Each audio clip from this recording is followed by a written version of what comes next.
Nice This hat. meeting is being recorded.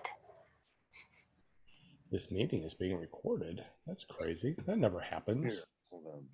Well, I sure hope this works. I didn't queue up anything today. I was like, well, I was usually supposed to queue up things, but I guess we'll go live a little bit early. And since we don't have a guest, we can just talk about paramotors. It's one of those things. Warning, may talk about paramotors.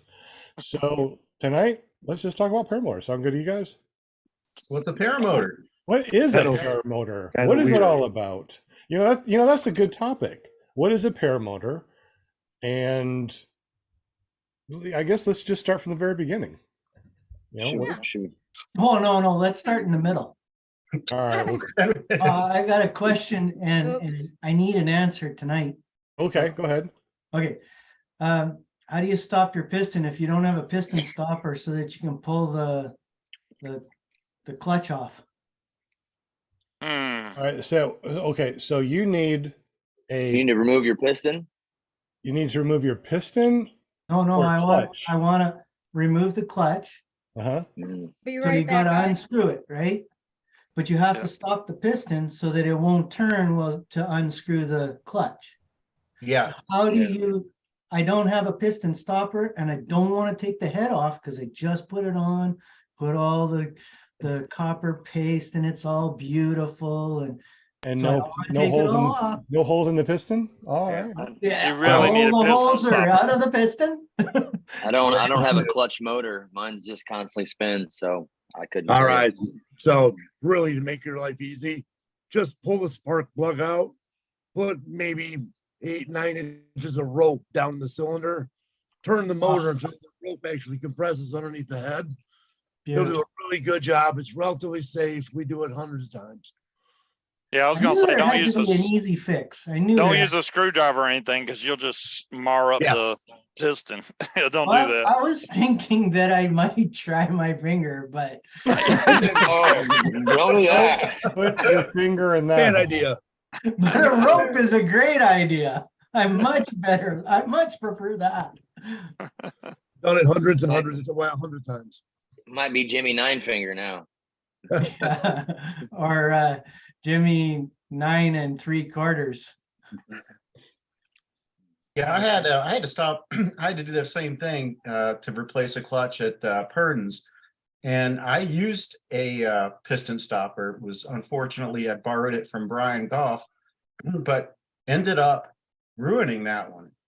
So apparently you can I guess compress it too much. There's a little rubber or something at the tip I mashed in. So I like the rope idea.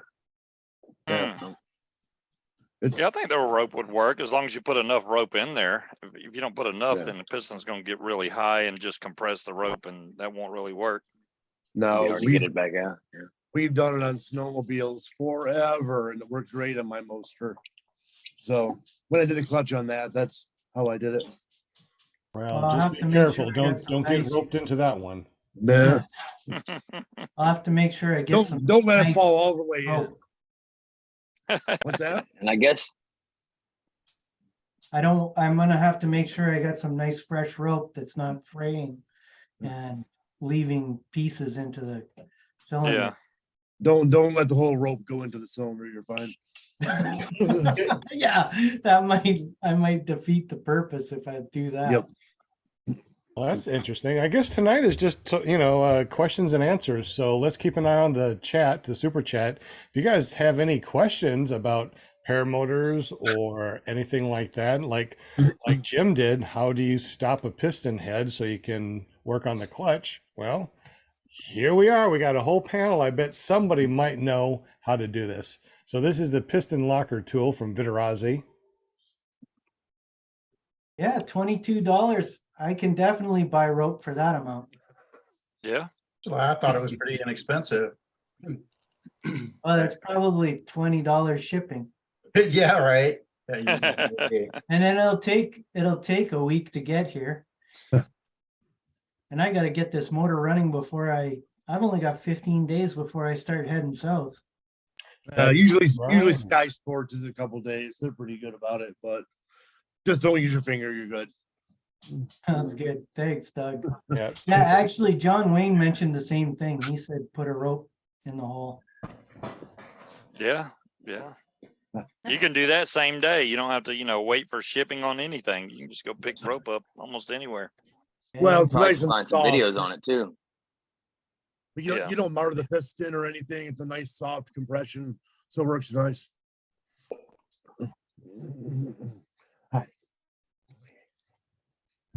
Trying to get on the live stream on the YouTube thing. I can't find it on your channel, Sean. Well, we don't just let anybody in. Yeah. I know. just follow the link, Mike. If In, you subscribe to the this channel, tab. you'd be able to find it. I am subscribed. Just gotta I- mess with you.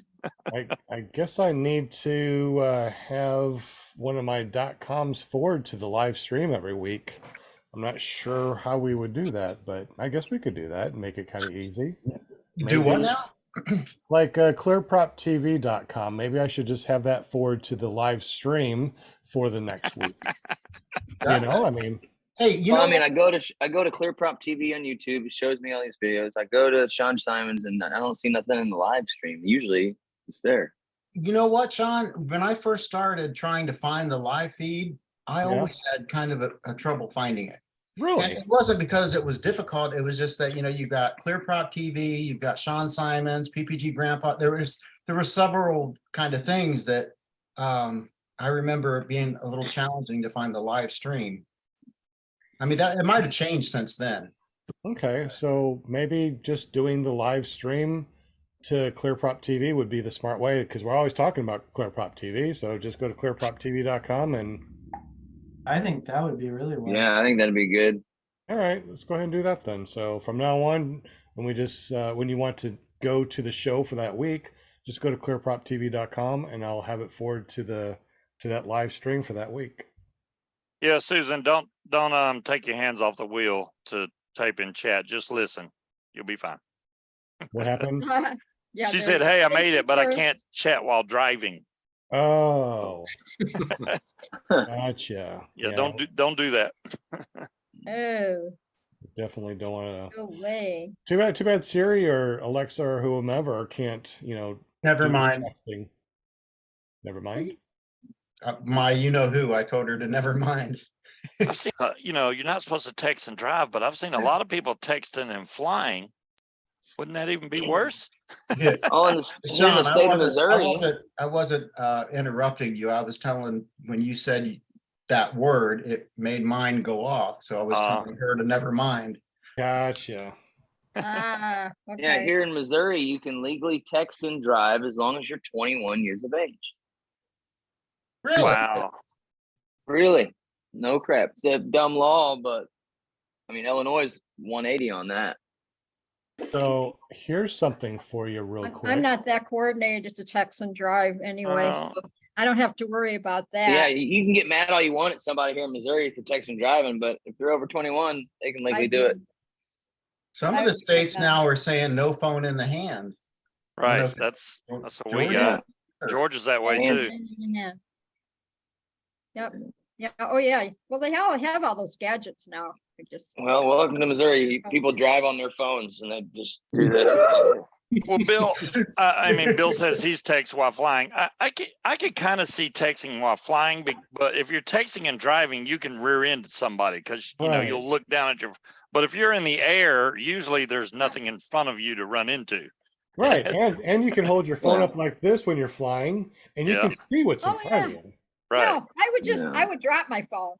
I That's why you get a because You tethered I'm up. flying- tether. Tether. I wouldn't be flying up there with my glasses on because I had big old, I'd have the goggle things on, whatever, and I wouldn't be able to see bleep anyway. So My first year flying, I didn't use saying the tether at all. that it'd be like, oh hi, and that'd be the end. Well, I've That's all I lost, hear. See on my text thing, and then then everybody would think like, I died or something. Like, oh my God, we can't find her now. well, I've lost 3 phones in the air. I found 2 of them. Now I have a tether. So Tether my and an first air one- tag. Put an air Yeah. tag on the thing. That way you can GPS and find it. well, the whole Ah. Google Map thing where you can try to locate your phone, that Uh-huh. does not work very well at all. But What about yeah, Yeah, what one of about those the tiles. iPhone would work. locator? Right. Air tag. Yeah, or a tile or something like that stuck on your phone. That way if you do drop it, you can You find still it. have to be pretty close to it to be able to pick it up. I mean, Bluetooth is only what, 20 feet, maybe 30 if you're lucky, maybe if you're Yeah. outside. well, the one that I lost in the lake, that one I won't. That one I didn't find. Where? Yeah, Scuba Steve can find it. I'll go diving for it. Yeah, there we go. Yeah, flying along, you're like, where'd my music go? Like, oh crap. Michael, do you smoke? I vape. I was choking on my Oh, you coffee vape? actually. Oh, okay, I was, there you I- go. drinking this Hold on. No, the vape ain't so bad. The cigarettes, I quit smoking cigarettes probably August, September, September, mid-September. That's good. This- I know what phase you're at. You're at the phase where when you get around somebody that smokes, you can't stand it because they I stink. can't stand it. I'll tell you right now. Don't Mhm. even come near me with a cigarette because I'd be like, eh. Well, when I first Right. started, not to throw the whole show off, but when I first started vaping, yeah, the first 6-7 months, at first it smells good and you want a cigarette. Then you get to the point where they smell really bad. You don't want Make them me around you, nauseous. and then it turns into it doesn't bother me anymore. Hmm. I can Yeah. get around them now, and I'm like, go ahead, smoke. It doesn't bother me. I'm not smoking, so it's fine. Yeah, Oh cigarettes my are not. God. I don't like the cigarette smoke either. Vaping, if it's I mean, they smell pretty good, and cigars or pipes, they smell really good. I enjoy Yeah, that. cigars Cigarettes, not smell- so much. Yeah, I mean, I can sit around in a Mm. no, not a cigar. I think it's pipe. The pipe smells. Okay, so do people Paramount and smoke a pipe or a cigar when they're up in the air? I'm sure it's been I done. vaped. I Vaping? vaped while up in the air. That's why I was telling Bill. I was like, it may be hard to light a cigarette in the air, but you can vape up in the You air. can vape. Yeah, you can definitely vape up You, there. you can do it. You can That's do it not with one of the these. worst thing in the world With a either. torch. When you're freaking out at a crack pipe. field, when you're out at a field, vaping I mean, is a good crack, because you can see whatever, which way the wind's going. Vaping is good because you can see which way the wind's going. Yeah, it That's works. true. While you're on the ground, it's a great wind indicator, but in the When air, you're in no. the air, it seems like it's always coming from right in front of you, no matter which way you turn. Yeah. Then I'll end up having to put a tether on my vape. Yes, that's next. Okay, so Paramotor Mahoney wants to know about a 6.0 versus 5.8 aspect ratio for the Hadron. He's wondering Oh. which would be safer for Acrobat. Was it the That's bad. Hydron or the 3? The Hadron. But- Yeah, well, No, what's his that's weight? the aspect ratio that he's talking about. It's probably the 3. They come in different aspect ratios? Apparently. I don't even really pay attention anymore from training. I remember the aspect ratio, but I know it's important. If you Somewhere. scroll up a little bit, you can see it says, anybody want to give some input on 6.0 versus 5.8 for acro on wings? I found 6.0 Hadron 20 meter to be great, but I'm wondering if a 5.8 would be safer. Oh, maybe he's not referring to both aspect ratios as being available in a Hadron. I think this is the acro wings. Haven't flown any acro wings. I do not know about that. Sorry. He's talking about, other wings. Yeah, I'm looking to, so he's not referring to different aspect ratios on the Hadron 3 because I only see one. Right.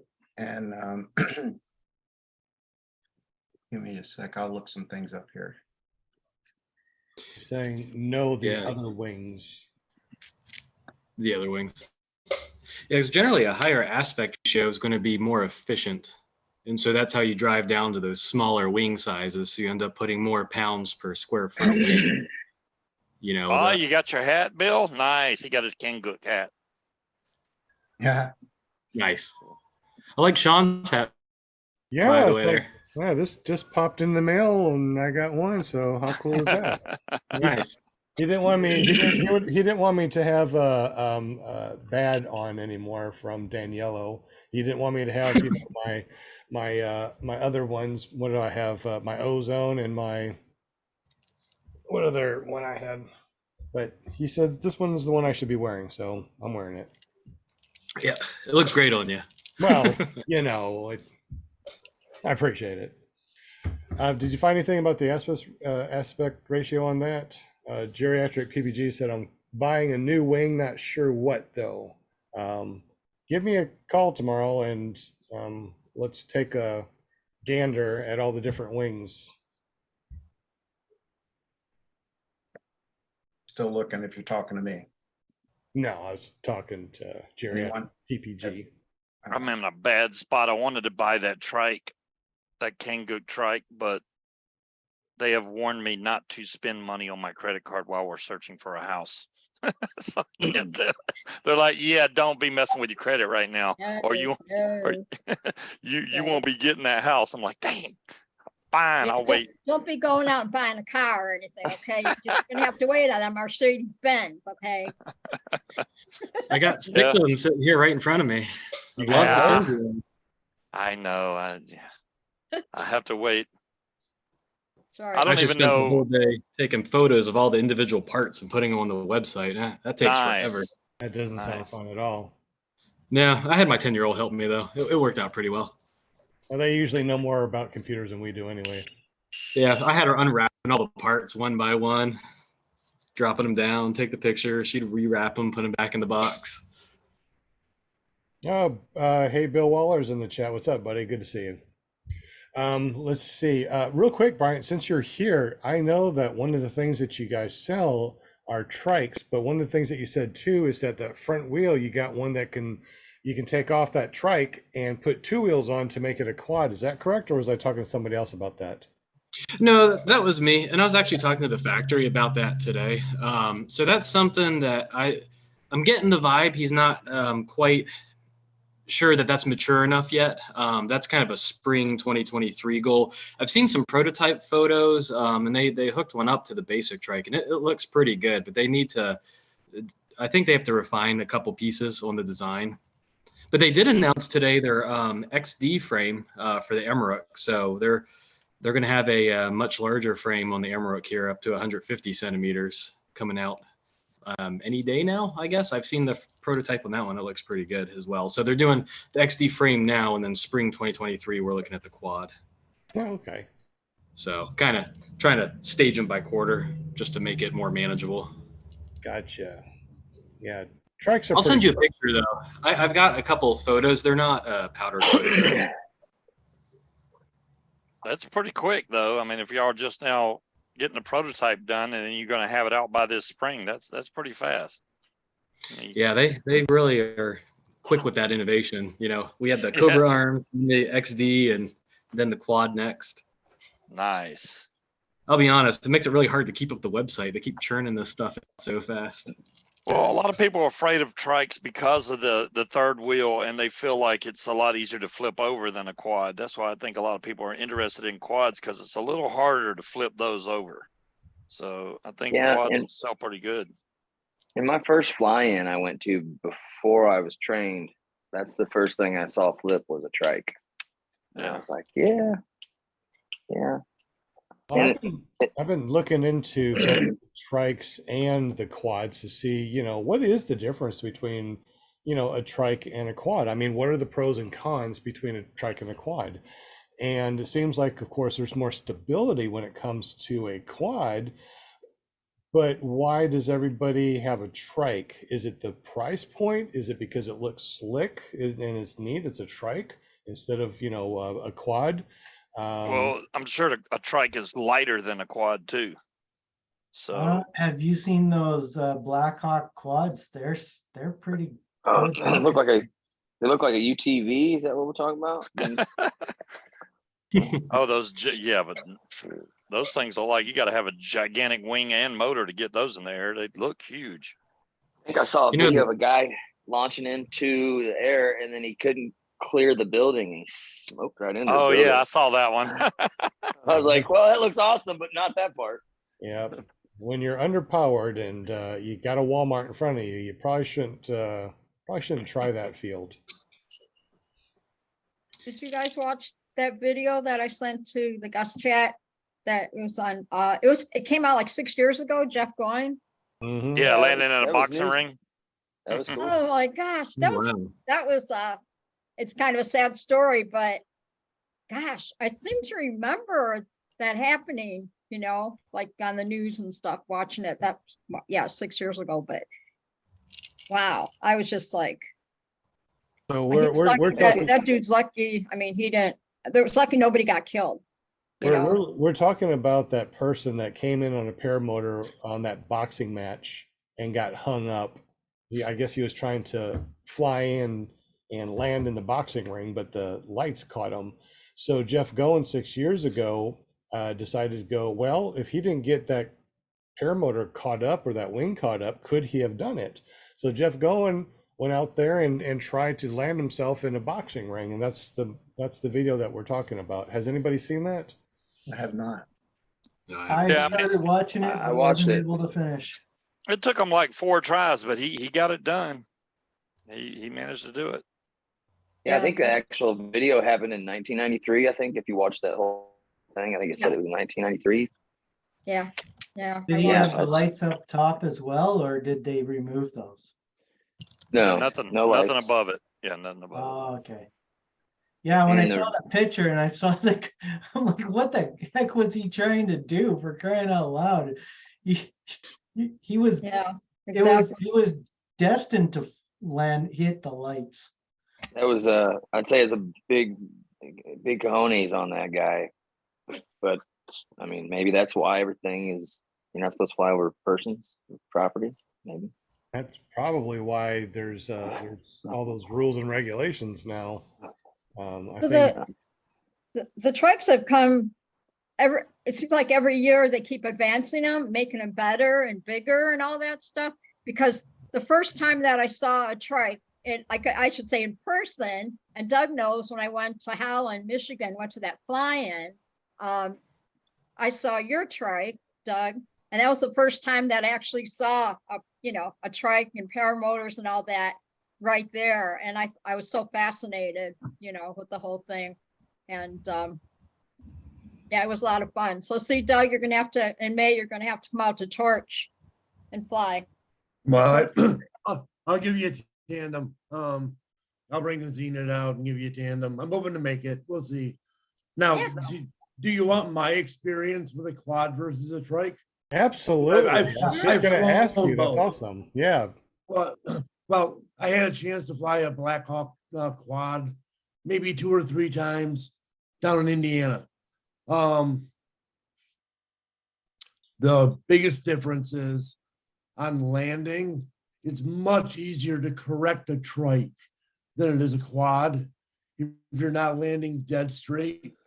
So when you come down on a trike, the back wheels, ideally, they touch, you center, the front wheel goes down. If you're off center a little bit, it's easy to correct it. If you have 2 wheels and you do that, it wants to come up on its edge. So at least the Black Hawk quad that I flew did. So it was that initial touchdown.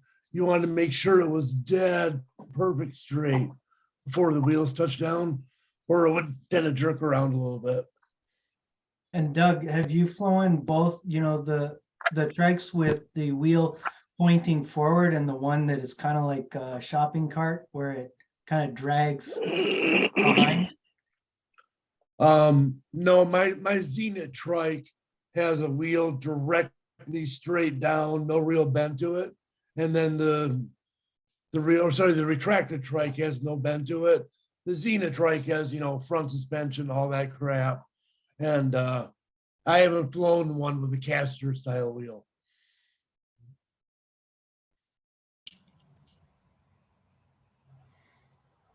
So who on the panel has flown a trike? I have. I love trikes. I think they're awesome. I haven't. Me neither. Who's Uh, got, does anybody have a picture of what the trike and a trike and a quad looks like? They're both trikes, but one one is bigger, quad is supposed to be bigger. Because I don't know if I've ever seen. Quad is 4 wheels. A trike is 3 wheels. So when we say Oh. trike, we're talking about 2 back wheels and 1 front wheel. A Okay. quad would be 2 back wheels and 2 front wheels. Okay. So pretty much So the same thing. the quad would be more stable, right? But it would be less forgiving on landing, or Yeah, getting Yeah, that wrong. that's a good way to put it. Interesting. It's much easier if you land sideways on a trike, tilt the front wheel a little bit, you can come right back onto your initial track. On a quad, it wanted to come up on 2 wheels. So you always just wanted to land dead straight. It really wasn't an issue. But that's why I kind of like a trike. And really, I love my retractor trike. So yeah, that kind of set the stage for everything else. But So quad would be fun if if it had a windy day, you just don't put a wing on and drive around like it's a 4-wheeler, right? Seriously, Perfect. that's kind of what it looks intriguing. like. I mean, that I see guys doing that all the time, and they're having a blast. Yeah. Well, I will say the best thing about a trike ever is in the dead middle of summer when it's 100 degrees out. Everyone is sweating themselves off, trying to get out in the field, everything on their back, sweating to death. I'm sitting in the trike, slide right past them, set everything up real nice. Sipping your iced tea. Works perfect. Yeah. Doug, I got a question for you. For some reason, the retractor trike, to me, it looks like when it's in the air, it just looks so small and like, I don't know, cheap looking. And what keeps that front wheel from sliding all the way out and falling off? Well, really the angle of the front wheel and the way that it's actually in the frame, I guess, under the motor. It really wants to stay extended. I can push it back with my legs. Realistically, I rarely ever do. I kind of like having it out there. It's a footrest. And I mean, But is there something stopping that front shaft from coming all the way out? It just looks like if you pushed it too far, it would fall. Well, there's a pin in the back that'll keep it from coming out too far. Okay. And then going in too far, it just basically hits the frame set. Gotcha. And you're right. When I got mine, I'm like, holy crap, I paid that much money for this thing because it looked that way. Yeah. And I'll be honest, it's been fantastic. I've had no problems with it, and it's been really robust. So all things considered, I'm happy that I paid for it. But yeah, it was one of those, I get it. It kind of looks like a kid Strider in the air. Right. You 3 kids bikes in the air underneath your wing, kind of. But you don't notice it's there. It works fantastic. Yeah. Works great. Brian Waller, he flies a retractor trike, and he actually left a comment in the super chat saying, "Love my retractor trike as well. I flew a quad a few times and prefer 3 wheels personally." And I've heard that a lot. And Just Want to Fly says trikes rock. So I think trikes are pretty good. From what I've heard is that the 4 wheels, like you said, Doug, is that if you don't come down straight, it could rock you side by side. And when you're flying, it tends to be slower and it doesn't track very well. Is that what you got too, as far as when you're flying with a quad? Yeah, the wing I was flying the quad under, that was a big dude. You floated around anyway, so I'm sure it kind of moved around a little bit more. But yeah, really the trike's more forgiving on launch and land, especially landing. Brian, I got a question for you. On that Kanguk basic trike, it looks like it comes with those skinny wheels, and then you have the option to buy the fat wheels, I guess. Is that right? So years ago, there was like a really skinny wheel option, and then like an upgraded option where it has like nylon rims on it, and then like bubble tires. So we don't do the skinny wheels anymore. All of them come in here with the decent sized wheels. They're, I think, 4 inches wide, 14-inch diameter. Oh, I thought, because I was like looking at those skinny wheels thinking, man, that's going to be a rough landing. Those are going to be hard. Yeah, like the bicycle ones. We don't do that. Here, let me grab one. Can you see this? Here, I'll turn off. But is the support extra like for the cage? Can you get supports, or what's that deal with that? these are the wheels. Yeah, they those come are with decent now. sized wheels. Those are fine.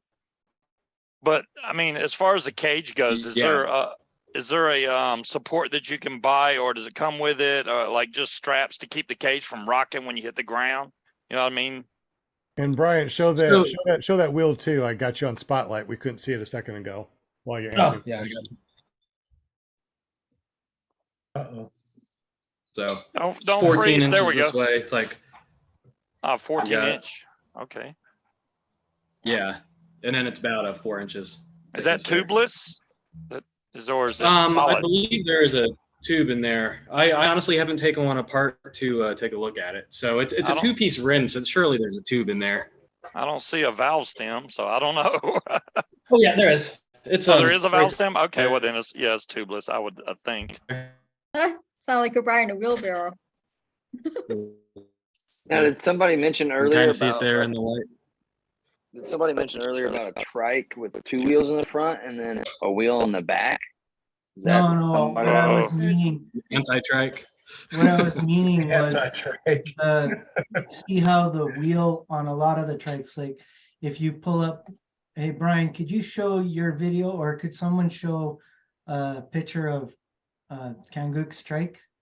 I just thought someone was trying to like make like a tail dragger version of a trike, like an airplane. I don't think that would work well at all. No. I think that would be really dangerous. I think But, so. but then again, I just saw a video of somebody connecting a their paramotor and a hang glider to a boat, and they're taking off with the boat. So I just saw that today. So yeah, I guess whatever you want to do, right? Yeah, try it out. Huh? Is that what you're talking about? Yeah, exactly. You see how the wheel is ahead of the trike? And it's kind of leaning, the frame is leaning back toward the trike. So you basically, what I was thinking was there is another trike out there where the wheel is the other way. So it's, So it's a I'll do positive something. caster instead of negative caster. What's Yeah, that, Doug? What's The that, Doug? actual the caster of the wheel's opposite. So Yeah. you went from a positive caster to a negative caster. Yeah. Well, And that then thing that folds way- up tiny. Yeah, The it folds up theory is- really small.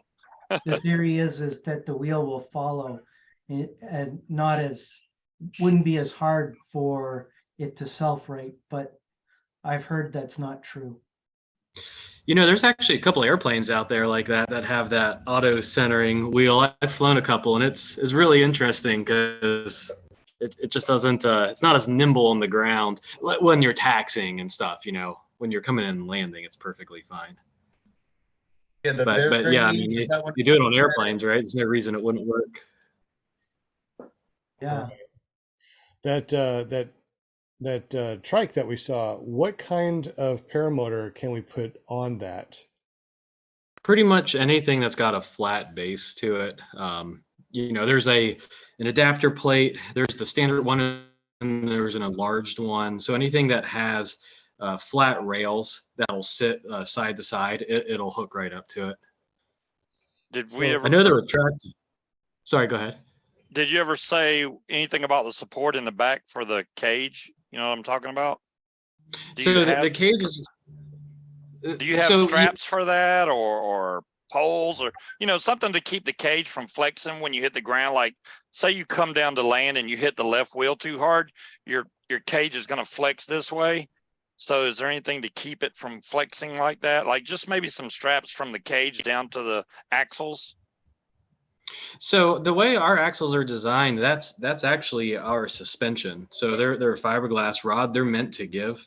So that way you Oh. have a little bit of a smoother ride. Yeah, it's 1-inch fiberglass on these basics. I mean, it was in the photo there, but Oh, it- okay. so if you put something there, if it was rigid, it kind of defeats the purpose of the flex. And if you have something soft, it doesn't really matter anyway. You know, Right. like a strap or something. I see. So a lot of our guys that are in the Kangook product line are flying, the double hooped cages, and they don't really have too much flex. So they're pretty rigid on these trikes. We've been Okay. flying one at our school for this whole season, and we've been riding the same trike with a 132 centimeter classic cage. We've had not an issue at all. And I've seen some pretty creative landings, I would say. So Okay. since we have you on here and we are talking about trikes, for the people that are out there that are flying foot launch and think, you know what, a tractor trike or some sort of bolt-on trike that we can do temporarily, like at a fly-in, like Doug just said, everybody's humping their paramotor and their wing out into the field, and depending on which way the wind's blowing, it could be a hike. And then of course, after you land, now you got to hike it all back. One of the things that I really like is to bolt on my foot launch to my trike, have my wing in my hand, and go wherever I need to go at a fly-in and set up and go fly. Right, Will fly? Go fly, right? Go fly, yeah. Go fly. All right, we'll fly. So that is a really good thing. So for the people that are like, okay, I can kind of understand getting a trike for something like that. What would something like that cost? How's it fold up? How is it set up? I mean, for people that are on the edge, that are like, I think I want one, but I don't know. How would you persuade them to say, hey, this is how you do it? This would be a good way of getting a trike, and it's inexpensive. So obviously, I'm biased to the Kangook brand since that's who I represent. So take that all with a grain of salt. There's a lot of good trikes out there, but for ours, the basic is the cheapest. It's going to be $11.99, and we do have the free shipping special for the rest of this month. It's really a small package. When you see that photo that I had on my website, where it's got it all laid out with the tape measure and the Allen wrench and the everything, it's super quick build. The axles are quick release, so the thing's only 24 inches wide. When you actually remove your paramotor frame from it, you can foot launch it. It's 4 bolts and a strap to connect everything, so you can switch between your foot launch and your trike launch. So if you have that nil wind August day where you just want to use the wheels, you can do that. But if you have a breeze the next time and you want a foot launch, you can do that as well. So it's very flexible. I know there's a lot of good trike options out there, so I'm obviously speaking on ours, but there's a lot of good choices. There's quite a few neat ideas I've seen out there. Yeah, you can see how small that package is. I got something here I can't get rid of. Do you have a 2-day guarantee where, like, if I get the trike and I go, holy crap, my paramotor won't fit? what Yeah, well, happens I then? can send you the dimensions of that plate as well. So I Okay. I have a picture of it with a tape measure, and I've got a length and a width of it, so you can see the Oh, okay. attachment there. Okay. And I'll I look- I'll actually look- added it on the parts page on that actual plate. Cool. But yeah, that second picture there is our school one, actually at our training field. So, The Kangook is the ones I was looking at. But this is the basic, and then you got the comfort, right? So what's the difference between a basic and a comfort? So go up a little bit on the basic standard, just the regular basic. There's no roll cage or anything. It's just this bolt down paramotor frame. So what you're seeing in that photo there and Ben there in our field. And if you keep rolling down, the comfort gets rid of the foot launch harness and you replace it with a suspended harness like you see there. So we add on a roll cage. It's a stainless steel, and then the paramotor frame mounts up to that. We don't have any swing arms or the foot launch harness, so we swap out to this APCO trike pilot harness. It's really nice because it has a huge pocket for reserve. Is the top of that A assist, or is that just where you hook in? That's where the wing hooks in. Oh, okay. Okay. So we could still put our paramotor back there, or is it specific to a different paramotor? I mean, no, it's so you can put any paramotor back there, but you're not going to use your harness for your paramotor, your foot launch paramotor. It's a dedicated harness just to the trike, if that makes sense. That seems to be really nice and comfortable, especially with the roll cage and stuff too. Yeah, So- a little more comfort, a little more protection from the roll cage, but the price reflects that. Gotcha. Pretty interesting. Yeah, they have quite a few options. And then there's, of course, the KX1 trike, which kind of follows that same series, and then that can be expanded into a tandem version as well. So a lot of our guys local that fly trikes, they like to fly the tandem one with that front seat removed and all the provisions for the front seat removed. So it still meets the FAR 103 requirements, but they get the extra space of a tandem trike and they fly it solo. Interesting. Have you flown these trikes? I'm not really a big trike guy, and the reason is I fly an airplane and I have a Cessna 150, and when I push my left pedal, I go left. And a trike, if I push the left pedal, I go right. And I'm dedicating that brain power to the airplane right now. Understood. Totally So, understand. I mean, I've driven them around the field. It's a ton of fun. I've used them to put my gear out there. Absolutely. Yeah, I like that. I like that the one with the frame or with the roll bars. Just not sure how would so you would have to disconnect your harness and your swing arms and then put the motor on behind that then, correct? That is correct. Generally speaking, if you're going with the Comfort series, you're not going to be foot launching and trike launching. You're just trike launching. Oh my gosh. What is that thing? It looks like you're laying down when you're flying. Look at that. That's like a lazy boy.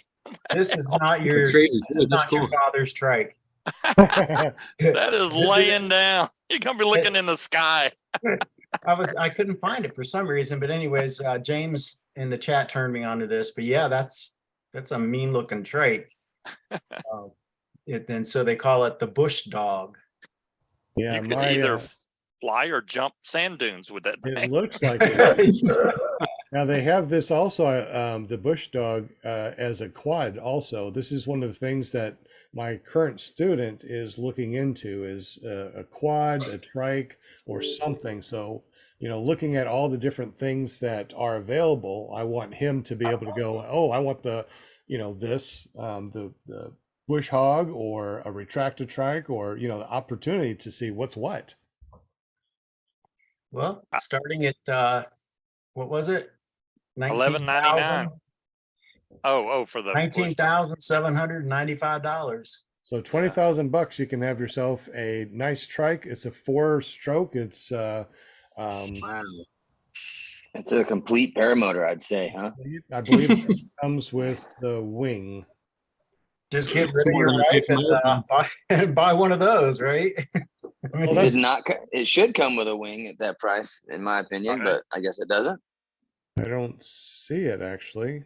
Did that say motor can be purchased separately on the $19,000? I mean, it was down a little bit where you was just at. Go down a little bit. It did say Motor that. can be purchased separately. So that's just the trike without the motor? Are you kidding me? No, Yeah, that I mean, includes the God. motor. Really impress your friends with that one. I got to buy the motor next year because I can't afford pay 20 grand for this Oh, frame. no, that includes the motor. It can Oh. be purchased separately if you want to. Oh, okay. I was gonna say, man, that's Okay, crazy. so Steve, how many do you want, man? Yeah, he's supposed to be spending that money on his credit card. He doesn't need that house. Yeah. It's like just put a tent over that, and there's your house, and everybody's happy. Well, I mean that Kankook basic trike, $11.99. I have not found an add-on trike for that kind of price. Most of them are $2,200, $2,500. They're double that price. I think mean, the retractor trike retails at $1,600. I think. yeah. Mhm. Yeah. Besides those two trikes, is the only ones I've seen reasonable that I would be considered. The Foxy buy. trike is what goes with my paramotor, but it's got a small wheelbase and it's 2,500.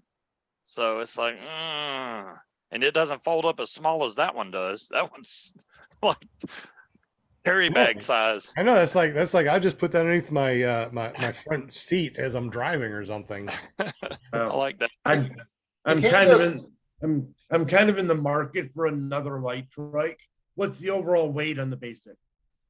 32 30 pounds. pounds. 32 pounds. So really, And that's isn't with a the bigger difference. wheels. And that's a tank of fuel. So That's yeah, true. this is 30 a big pounds is a deal. tank of fuel. Yep. I mean, 19,000 is only 7,000 less than my house was. So the Damn. Kango trike, the basic is $11.99, but then once you step up to the comfort, the price jumps up considerably too, right? Yeah, and that price also includes the harness and everything, which is a major driver there. Okay. And Makes roll sense. bars. So it goes from, just a stick Yeah. with wheels to a roll bar and a harness. And it seems like that'd definitely be the way to go. Yeah, if you don't plan the foot launch, going the comfort direction is pretty nice. They're comfy. So how long does it take to break it down or to set it up, roughly? So it depends on what your definition is of breakdown. If you're on, let's say, the basic standard, right, and you're gonna transition between, you went out to the field, you've got your frame in the back of your truck, and you've got your trike separate. You can pop the axles on in 5-10 seconds. It's a single pin, and it's 4 bolts to put the actual paramotor onto the frame. So I don't know, 5 minutes maybe. I got a question for you. So on that comfort trike, it comes with its own harness, right? So how does it strap you in? Is it just like one strap? Is it more like a backpack type strap? How do you? It's got the it's more of like a seatbelt style. Is it? Oh, okay. Yeah, So it's 'cause- like easily you could just jump in, clip, go. Gotcha. Yeah, there's photos of it on there. Are we talking about the comfort one here? Yeah. Yeah, what do you got? So you can see it's got like over the shoulder, straps, but you see how you're hanging from that rear support and then the roll cage. Yep. So you're just sitting in it and buckling up essentially. So you don't have like leg straps, and you don't have to do all that then. It does have a strap between your legs still. So if you were to get into that weird position, you're not just going to go falling out of it. Gotcha. And that's the APCO trike pilot is what they call it for the harness. And there's actually adjustment in the very back of that that you can raise and lower the position of that. So you can change your incline as you're sitting there. You can't see it from the photo. It's a bit difficult. So if you're like, depending on how tall you are, your head won't be bumping the bars. Is that what you're saying? You can lower that down? Yeah, you can raise and lower it. Okay. It looks like your head would be through the bars, wouldn't it? I mean, if this is your shoulder straps here, your head would be above, right? Yeah, that's what I would think. Yeah, the way that one's positioned. That one's put pretty high. The if you're going to carry a reserve bag, load it like that, you see at the bottom of the harness, you're going to want to ride it a little bit higher to give you a little bit of room. Yep. So Kangook is manufactured in Canada. Yep, Shawinigan. So how about parts and stuff like that? You guys have an easy time getting parts? Yeah, we haven't had a problem. And I've got quite a few spares on hand here in Kansas. So any frame parts you would need, strapping, the basics, we have it all here. I get it out in about 24 hours for you if you need anything. Cool. I can't do it. I'll be in so much trouble. You can't do it, or you don't I want to do it. I just can't do it now. I'm gonna pay $1 million. Okay, so when it's not free shipping, how much is shipping for that trike? I think I could do it for like $45. Damn. So this is Get your house first. Get your house first, and then you're. She heard me. She said no. I'll still be here. It's perfectly fine. So Well, this is I'll be honest. You might get a call from me about the basic. I've already explained that I can't get it right now. It's fine. It's fine. Oh, so this is the tandem one. So you get the tandem one here, Oh, now you're talking. and you can take Yeah, off that's that the KX tandem one. part. And what's the difference as far as the frame? Is the frame a little bit different? I mean, I see a place right here for is that a? I don't know what that is. I can't really tell. That's to step on, isn't it? I don't know. Yeah, it's for so you've got the front one towards the wheels, and that's for the front, passenger or student. And then you've got the back ones where the instructor has the ability to go around the student pilot to steer. So that's the KX1 Solo Comfort. So you can see that the roll cage is shorter. There's just a little bit less room, Okay. less material. It keeps it lighter. Only one harness.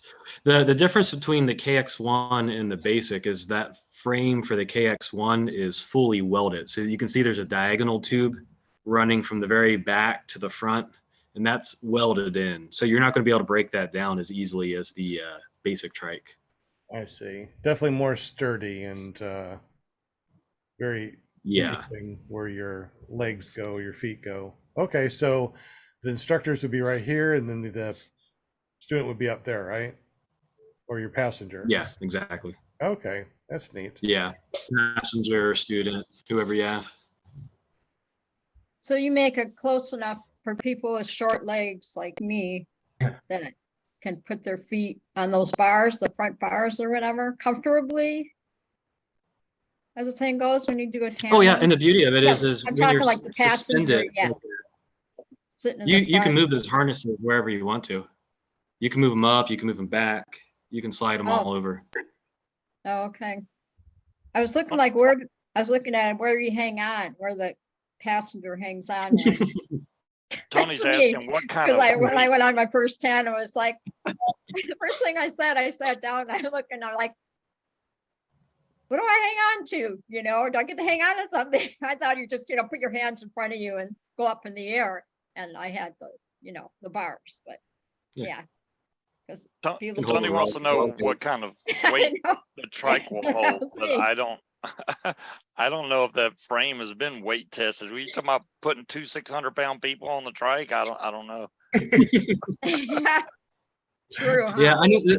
So the KX1s, the axles are thicker. They're 1.5 inches compared to the 1 inch on the basic. So it'll support more weight. But back in the day, they used to run tandems off the basic trike with no issue. Wow. You would use like a foot launch spreader bar, and you would tie the motor in and just kind of adapt a plate for the passenger to sit on, and that's wild. But So it's possible to use the basic as the tandem setup if you got the power. I'm not going to recommend that, but it has been done. All right, Doug, you were doing a bunch I'm of looking- tandems all summer. I just look at that tandem trike and I'm like, God, I could get another four-wheeler. No Yeah. offense. Yeah, Doug was doing a bunch of tandems all summer. So I'm like, oh my God, I want to go over there. Yeah, I Yeah, got Lindy. 28 this summer. So That's pretty good. Nice. yeah. So if y'all want free shipping, you have to buy it before the end of January. I'm just telling y'all now. Just reminding you. Think you're telling your wife that, ain't you? No, I'm just Well, now the really nice tandem trike you have there, the overall price of that, how does that compare to the Blackhawk at 19,000? I mean, it's probably. I would say we are competitive. I say, at that price, you can't afford not to buy it. I mean, Right. really. Yeah. Yeah. Man. That one we saw earlier for 19, that was the Blackhawk. Yeah. Okay. Yeah, I would definitely go with the other one. Oh, you can splurge. You're young. I'd sell my house, Then Sell I your could house and live get in the half tandem. a trike. Yep, get half a trike. That's awesome. Just another mortgage. John Wayne, he flies the Mac Fly trike. And John, you got the mini trike? Yeah, you got the mini trike, right? Mecca Fly. Yeah, can you zoom in on that trike? I sure can. I think I can click on the picture. Does that help? Okay. Yeah, it helps a little bit. It looks like the wheels are a lot smaller, and it looks like there's a spring on the front too, so it stays straight. See the Curious, is little- those steel mags or plastic mags? Probably plastic.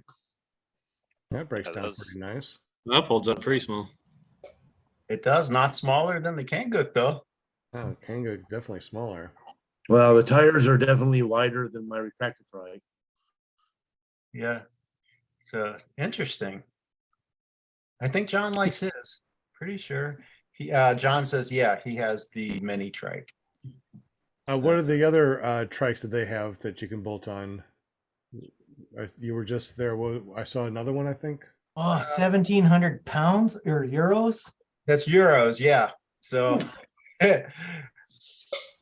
That's definitely more than US dollars. I can't. And I remember the bet you there's exchange no rate, free but- shipping this month. well, it says it's titanium steel structure, TIG welded, and I mean titanium's not cheap, so No. Do that. it's give and take with this sport, just like anything else. I don't see what you were talking about, Sean. Go back. It was on go back one page, yeah. Yeah, go back one page. Yeah. Oh, what's the going on? tandem Definitely looks. trike? Yeah, that's a tandem trike. Yeah. That's So no idea. that's got to be about 5,800 regular dollars, I'm guessing. You convert that over. Yeah. Uh, Exchange rate was a lot less back in the day when I went to France. I wonder if that's just it's the still trike higher. and not the motor. Probably not the motor. Probably just the trike, huh? That's just a trike. There's no way that's with the motor. That's Yeah, hell of a deal. That's pretty interesting there. $5,000, 5,000 euros, whatever that is. That's interesting. Yeah, it's about 10% more euro to a dollar right now. Yeah. Wow, it's really straightened out quite a bit, huh? That's Hey, I only know that because I bought a bunch of e-props and I was surprised. Brian Fran said 1,700 euros equals $1,839. Yeah. Okay. Okay. John Wayne said $1 trillion. might as well be. Bryant, I'm sorry. The basic You're good. trike. I saw two different pictures on that basic trike. As far as the way that the trike bolts to the trike. The paramotor bolts to the actual frame of the trike. Because I saw one picture where it looked like hooks that hooks around the frame, and then another one they just like flat plates. So what version is it on now? So it's they're like longer rails that bolt onto that plate. The hook style we use on the KX1s, but some people like to mix and match. Oh, They have a okay. very similar, adapter style between the two different trikes. So you can plug and play as you like. I see. All this talk of trikes makes me want to spend money, but I'm gonna have to wait. It looks fun. I mean, to me, it just looks like it'll save a heck of a lot of hassle, man, carrying all that Yeah. stuff around and Yeah, foot launching. and I definitely would consider it in the future because right now I'm 37 years young and I don't mind pumping it on my back. If you're gonna fly a trike and you do a lot of foot launch, start with a really light trike. I mean, you're still weight shift. You don't notice it's there at all. If I fly the big trike, then you're flying a machine and you're always kind of trying to balance everything out. You don't do that with a retracted trike or a light trike. It's just there. So you're flying as normal. You don't even notice it's there 90% of the time. Nice. Perfect.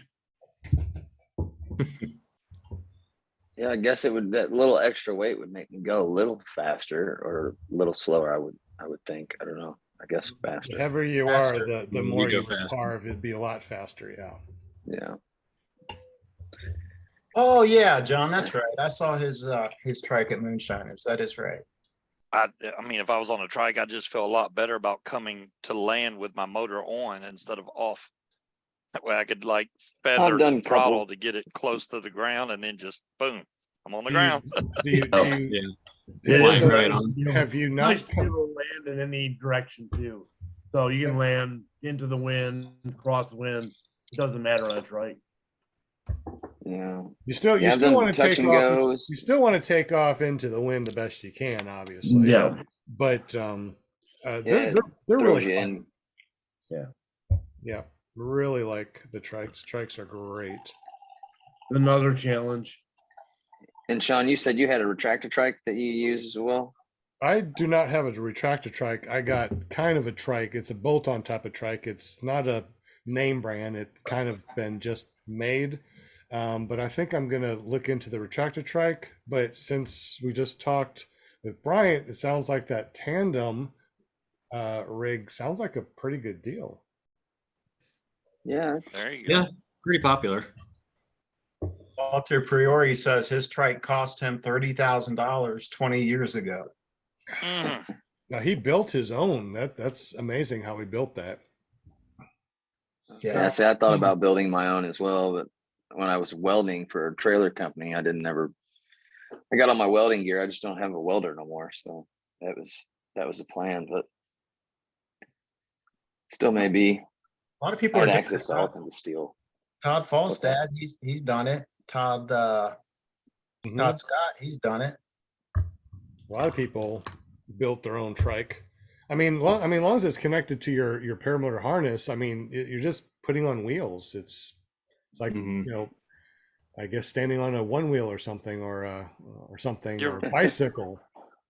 You're right, John. Yeah. Kylo did just start building trikes. I asked him the other day because I thought he was just kind of dabbling in it, but he was like, "No, I've already built 5 of them and sold 3 already." I was like, "Oh, okay." I don't know what he sells them for, but he did start making trikes. I don't That's know awesome. what he's going to call them. That's got to be cool. I mean, that's got to be an advantage when you're also a flight school, you know. Yeah, he's got like a I'll build full another one. machine shop. He's got a lathe and everything in his shop, so he just sits there and makes stuff. Yeah, I really wanted to go to his little fly-in after Thanksgiving. I had the potential to go. I just was working the day after. Oh, so I he was couldn't sick go. from what I understand most of the time. I think on the Sunday he was able to fly, but all the rest of the days he was sick in bed. Oh So no, that's awful. Yeah, I didn't Yeah. make it either. I didn't make Yeah, I any seen- fly-ins last year. Yeah, I've been catching rides with a buddy of mine, and as long as he's got an opening, I'm usually trying to like, oh yeah, take me, man. I'll definitely go.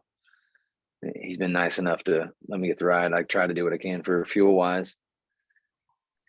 I stole my wife's glass. And I might have to go get me some of that after the show. Well, however you want to identify, we can't really say it's all on you. Someone in the chat asked who else going to Moonshiners. I think it was Where's that? Motor Mahoney. Where's that one at? Not Moonshiners. I'm sorry. Bad Apples. I loved the Bad Apples when I went my first year. I will try my best. I will be That's glad. all I can say is I will try my best. What are the dates? Anybody know offhand? I think it's It's- May. it's like May 18th or something because the flying I'm going to starts May 17th through the 21st, and Bad Apples is like the same time. So it's either one or the other, but Spring Wings in my state, so I got to go to that one. Yeah. A lot Yeah, and I closer. only got to spend 2 days, 2.5 days at Bad Apples because of work and travel time. But if I can go it again, I would love to stay for the whole week. Let me see if I can find Bad Apples. 2 days isn't enough, Michael. No, I know. I got there at 2 a.m. and it was too late to set up my tent and stuff. So I literally just put the tarp over my bed, my sleeping bag out, put the tarp over me and slept in the truck until I heard motors running up. And then I was like, oh, time to fly. Yeah, That's May 18th in Yeah. 120 days. I may not be able to because we got 2 cruises that we're going to, one in June and one for our big anniversary. So we got 2 cruises. So I don't know if I'll be able to go on May and then a cruise on Wow. June and then another cruise to 2 Alaska. cruises. Look at you. You know what I need to do is to tell you what days that we're going to be gone. I don't need you to book guess on the days that I'm going to be on a cruise because I don't think that would really work very well. You don't want to pay for cruise internet, I'll tell you right now. But I do. Remember do? last time? Yeah, remember last time I was on a cruise? That's true. I did come on and say hello. So I don't Too know. bad there wasn't a little runway on the cruise ship. They give you like Just- 15-minute Wouldn't that blocks. be amazing? Would that be Instead of landing in a amazing? boxing ring, land on a cruise ship. Can you imagine being out there and then all of a sudden have a motor out and you land in the ocean? Yeah, just have, 500 miles from any shore, and you're like, I'm glad I have Yeah. floats. you gotta have floats, but you got like all these people on this cruise. They got rescue guys that come get you. Oh Yeah, man, just like in the movies, you know. I do not want to be landing in the ocean. No, sorry, Bob. But that would be neat. That would be neat. I haven't been on a cruise ship with roller coasters, but there are cruise ships with roller coasters that go along the side and stuff. That would be Oh, neat. no. It's Boy. crazy. You'd have to have that Dramamine, like a whole bottle. You're gonna do that. It's bad enough, I think, when you're on a cruise and I then you jump on a roller Don't get coaster. sick. I don't get sick. I mean, roller coasters, everything I do, I don't get motion sickness at all. Do you guys get motion sickness from anything? Do you guys get, does flying paramotors or trikes scare you or get you that motion sickness or? Well, I no. didn't, when I went on my first tandem, never bothered me at all. And I have vertigo. So it's like, it was really weird. When I got up in the air, it was like, Well, because you went vertical. ah. So I had 7 hours in an airplane in GA, and I was in the military. I was have flown and big stuff. I was on the USS Enterprise, and I got seasick on that sucker one day. We had big waves hitting it. So when I started flying, beam you off of it, that's all. I mean, it's USS Enterprise. But yeah, I had the 7 hours. I ended up having motion sickness, but it wasn't until I started training paramotors did like the motion sickness went away. I started doing paramotor training within 7 hours of GA training, and after paramotor training, I didn't get sick anymore flying the airplane, and I haven't got sick since. So I think it was just my body getting used to it. I think I've been on 4 Planet cruises. Shane in the super chat said, "I get motion sick and air sick easily." Yeah, I've been That'll on like get better. four cruises, and only one of them was really bad, where the whole ship was like leaning back and forth, and stuff was sliding across the tables. That'd be cool. Never had. It was, oh yeah, it was big time storming or something. Because I was like, man, everything's sliding. But I think the weirdest feeling, like if you go on a cruise for quite a few days, when you get back and get off the boat, it still feels feel like, it. yeah, Yep. you're like, whoa, it That's feels still so. sometimes when I get done paramotoring, it still kind of feels like I'm floating, flying in there. So the one thing that was recommended to me when I was getting sick, because when you get sick in airplanes and GA training, you basically, hey, we got to go back and land. I'm not going to put the name brand on there, but this was I don't know if you can see it, but it's a wristband that you put on, you crank up. It's like a little tingling sensation in your wrist. Oh, wow. That was my backup in case I started getting sick before I did paramotor. So it was just a little wristband. You charge it and you crank it up, and then somehow it works. Has anybody ever got the weird feeling? Like, I think it was my second flight when I landed. I had like goosebumps, and all the hair was standing up on my arms. Is that like Really? normal? Yeah. I've never had that. That's Never had it. Adrenaline I was like, rush, what? maybe? Maybe because when I landed, I was like, a what? lot of nylon, like sliding get- across that No. electricity or I was short sleeve shirt, and when I landed, dude, all the hair was standing up on my arms.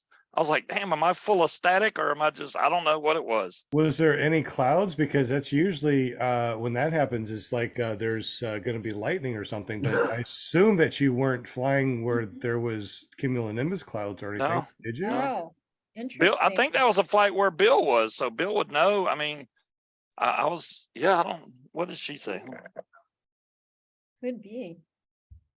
Shane's Shane's Planet Shane says Dramamine makes me feel so effed up in the head. I'm trying a weird zapping bracelet now. So I guess it's the same thing that Michael was talking about, trying to convince myself it works. So placebo effect wins, if nothing else. I mean, So, I had to crank mine all the way up. I had to max it out when I would feel that feeling. But like I said, now I don't even use it. I keep it in my flight bag in case one time my daughter went with me. She's never flown before, so I decided to let her try it out, but she didn't even turn it on. She didn't get sick. yeah. She the only- said- my she buddy's said that wife was- swears by hers. She every time we go into Lake Michigan, She always has her bracelet, turns it on, and she swears by it.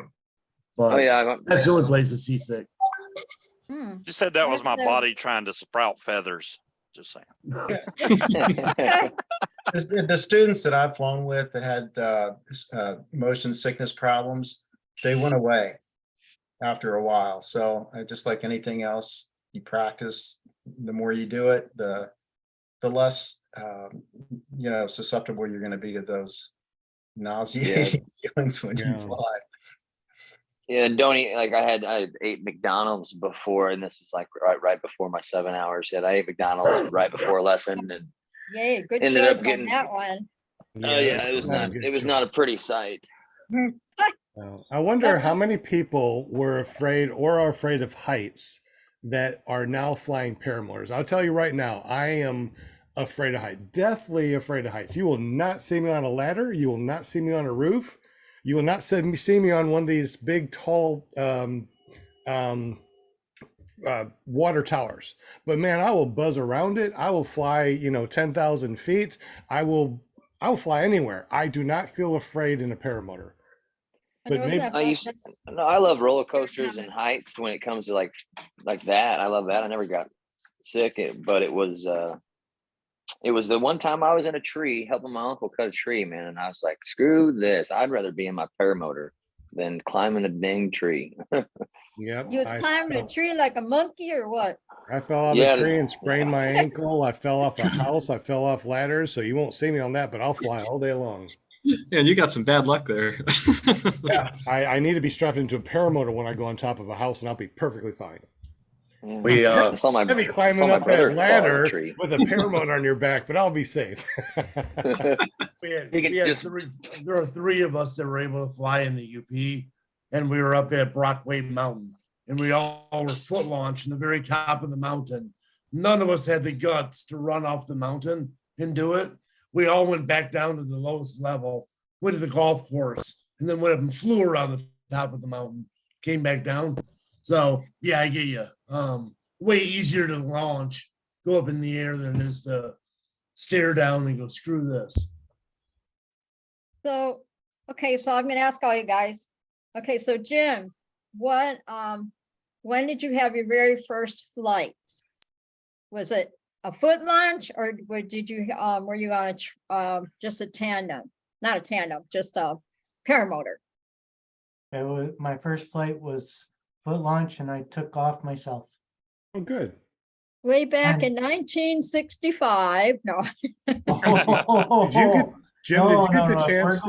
If we're going first flights, no way. I was flying back when I was like 3. I've been flying forever, as far as I know. Very cool. Jim, Michael, when was your when you first started flying, your very first time?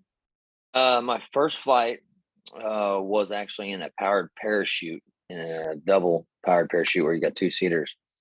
I had actually sit the lower section, or he would sit in front and I would sit up behind him. And that was my first flight. And that's really what got me into the sport of paramotor, to find paramotors. I was like, I can't afford a powered parachute. And then I started searching and scouring the webs and found paramotors. I'm like, well, that's you like a lot super smaller. nervous the first time you flew by yourself? Were you really, really nervous? Because I'm thinking that. I mean, technically in training, I flew by myself. I mean, you kind of have that hesitant feeling like, oh, wow, you're doing this. If I had the instructor in my ear, but then at home, when I got home, when I flown at home by myself for the first time, like I said, I fly by myself more than I fly with a group of people. The only time I fly with a group of people is usually at a fly-in. Yeah. So, because there's guys around me that are close. The guys in Boonville, Missouri. They're like but it's an hour drive for me to get there. And by the time I know if they're flying or not, I have yet to track up and go. I've had one guy kind of meet me halfway, and we've flown. But at first, I was. When was yours, Doug? When was your first flight very first time did you fly? Did you do a trike, or did you fly a paramotor, or did you foot launch? What'd you do? Well, for a paramotor, all that stuff started foot launch, did that for 1.5 years. transitioned to a trike. My very first flight was an F-16. So that was my first landing gear ever. And well, my wife at that time was an air traffic controller. They were having an air show at the airport, so she got me and her both to ride in one. And I had never been in a plane before ever, and I was 22, so 23. Got to fly in that, then really wasn't scared of anything after that. Yeah, you got to experience the best of the best flight there. Dang, It was pretty awesome. badass.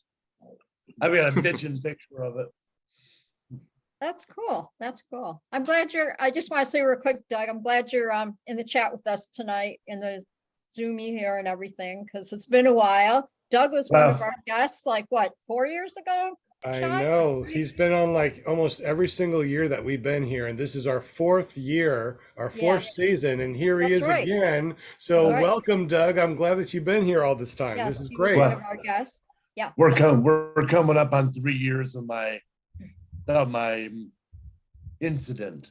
So Yes. yeah, that's coming up in 3 years. Valentine's Day. Yeah. Yeah, I think it's been 4 years for you guys' Yes. show. Yep. And Sean, when was your first flight? I have to go through everybody. It's only fair. So Yeah, so I took my first flight around my birthday of 2019. That was my first solo off of a mountain. So I free fluted, free flown. I don't know. This Midday thing might stuff? sound weird, but no. Yeah, I did my first solo off of a mountain, which was awesome. I really do like the free fly. But then right after that, I got my paramotor, and I took off and flew a paramotor in 2019. And the cool thing is that first wing that I got, that Roadster 3, from June until the end of the year. So I got it like June until the end of the year. That 6 months, I put on 350 hours of flying. I could not get enough. I was like, this is all I want to do. And a couple of years later, that's all I did. I started Paramotor Arkansas and became a flight instructor. Been 2 years of teaching flight school so far, and I will never look back. That's all I do from sun up to sundown, 7 days a week. And let me tell you something, if you think that being an instructor is easy and relax, no. Imagine getting up at 4 o'clock in the morning so you can go out and be with your students at daylight, work with them all day long, and then at night when everybody goes home, you're putting away stuff. I mean, you are up from 4 o'clock in the morning until 10 or 11 o'clock at night, and that is your life. And let me tell you, I have not worked a day in my life since I started being a paramotor instructor, because that may be a lot of hours, 18 hours a day, but every single second of it, I love to the bottom of my heart. I just love every second of it. That's so awesome. Just like being a teacher, you don't do it for the money. And you don't you're not an instructor for the money. You're doing it because of the love of the sport. Yeah, and you want your students, you want your students to feel the same way, how you feel, get them excited. So that's cool. So moving on to scuba, your very first flight. Well, I mean, I guess I don't know. I guess my first flight, if you count just being in the air under a parachute or a parasail, I went parasailing. I'd say my timing's off, maybe 6 or 7 years ago in the Bahamas. And that I was scared to death to get on there because I'm technically afraid of heights. Not as bad as Sean. I don't like seeing people up high. If I watch videos, makes my hands sweat. But when I'm up there myself, I'm fine. It's the same way with Sean. I'm fine if I'm flying, but so I went parasailing in the Bahamas, and I was looking down, and I was like, man, this is so smooth. It's beautiful. It was really just a smooth flight. So that, I think, kind of made me more susceptible to doing paramotoring, which my first flight, I went and trained with Kylo, and my first flight was May 5th, 2022. I will not forget that date. Okay. And absolutely amazing. I was hooked. I told myself when I went down there, when I did this, I'm either going to like it and go, oh, that was fun, and let it go, or I was going to be hooked and I was hooked. Mhm. I Exactly. think That's like anybody me when that I went does on it my tandem, would be same hooked. thing. Yeah. You're gonna like it or you're not gonna want to do it ever again. And I loved it and I'm gonna do it again. So Oh, a shout out to Bill H. He left $5 in the super chat. Thank you very thank much. you, Bill. Love you, Anything man. anything that you guys drop in the super chat definitely goes over to our nonprofit runintothesky.org to help disabled veterans get gear after they go to training. So we will provide training but the first part of this is all the people that went through Resurgence PPG and got training. We're going to try to get all those vets gear. So thank you very much, Bill H. That's going to help out. Thank you. Okay, so Brian, you gotta tell us when your first flight. That was a long time ago. 2003. Wow, man, you're And old. I was 17. And Oh, no, I'm old. I was flying airplanes, doing my airplane lessons, and we were doing touch and goes in Martinsburg, West Virginia. And my instructor just opened the door, said take it around the patch 2 or 3 times, and then just walked away. So sprung on me right in the moment, and then I heard the air traffic controller start laughing. So it was quite an experience, completely unexpected. But yeah, it was quite a while ago. It was in a Cessna 172. We just hopped out of the plane, said take it around and go. So Holy 2 or 3 moly, landings, landed it. that's It it. was very uneventful, fortunately. Very cool. All right, Mr. Will Fly, your first time. I can't really tell you when my first time was because my dad always had an airplane. So I'm sure when I was a baby, I was flying. But I mean, I personally, I soloed when I was 16 at a Palm Beach International. So that'd have been back 1983.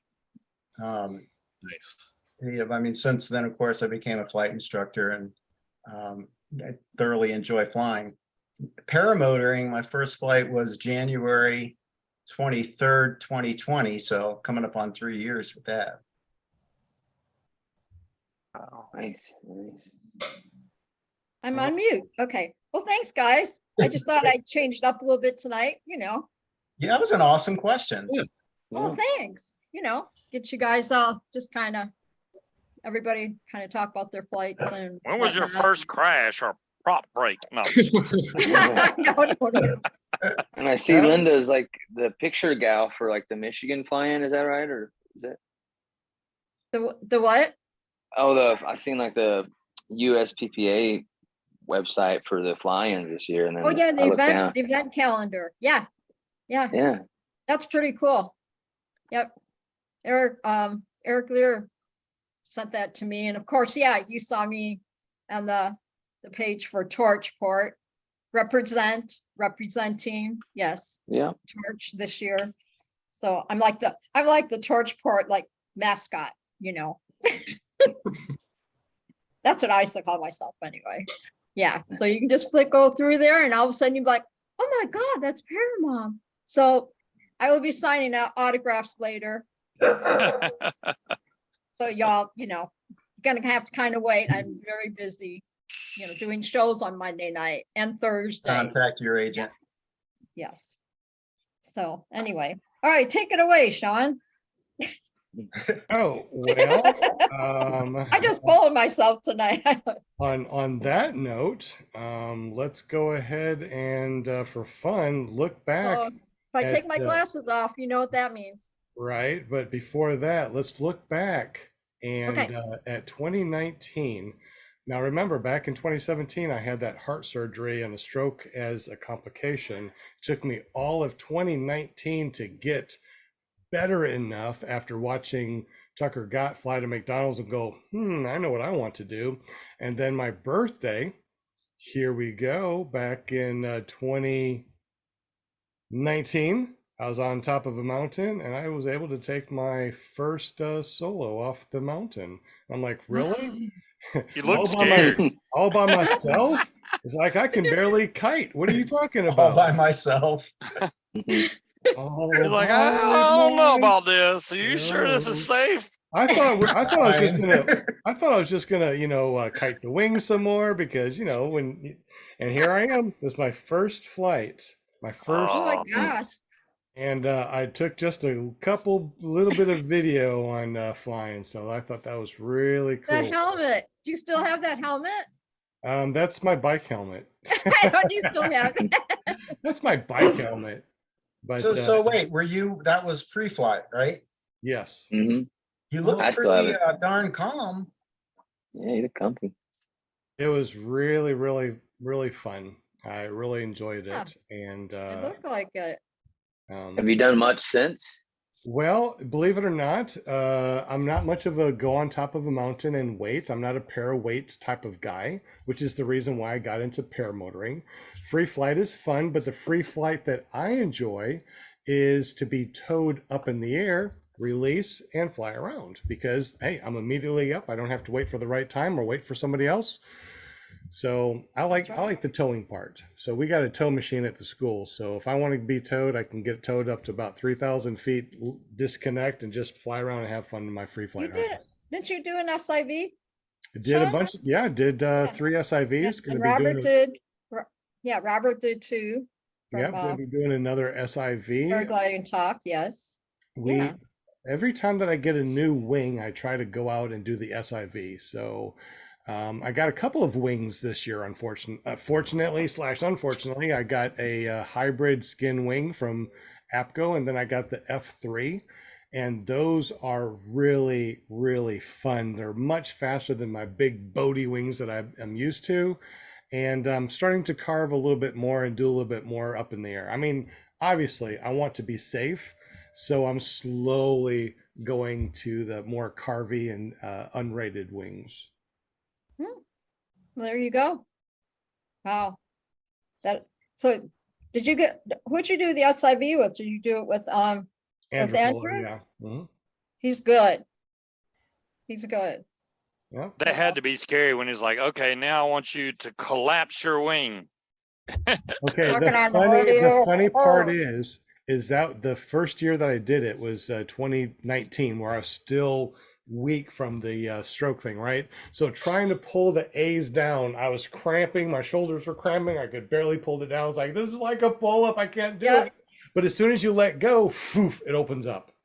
I So remember that video. I learned right away that these wings want to fly, and no matter what you do to them, you try to collapse these damn things, they want to just keep on flying. So it really helped me be more comfortable in my gear, knowing that my gear is safe, knowing that, I can pretty much do anything I want to, and that damn wing is going to stay afloat.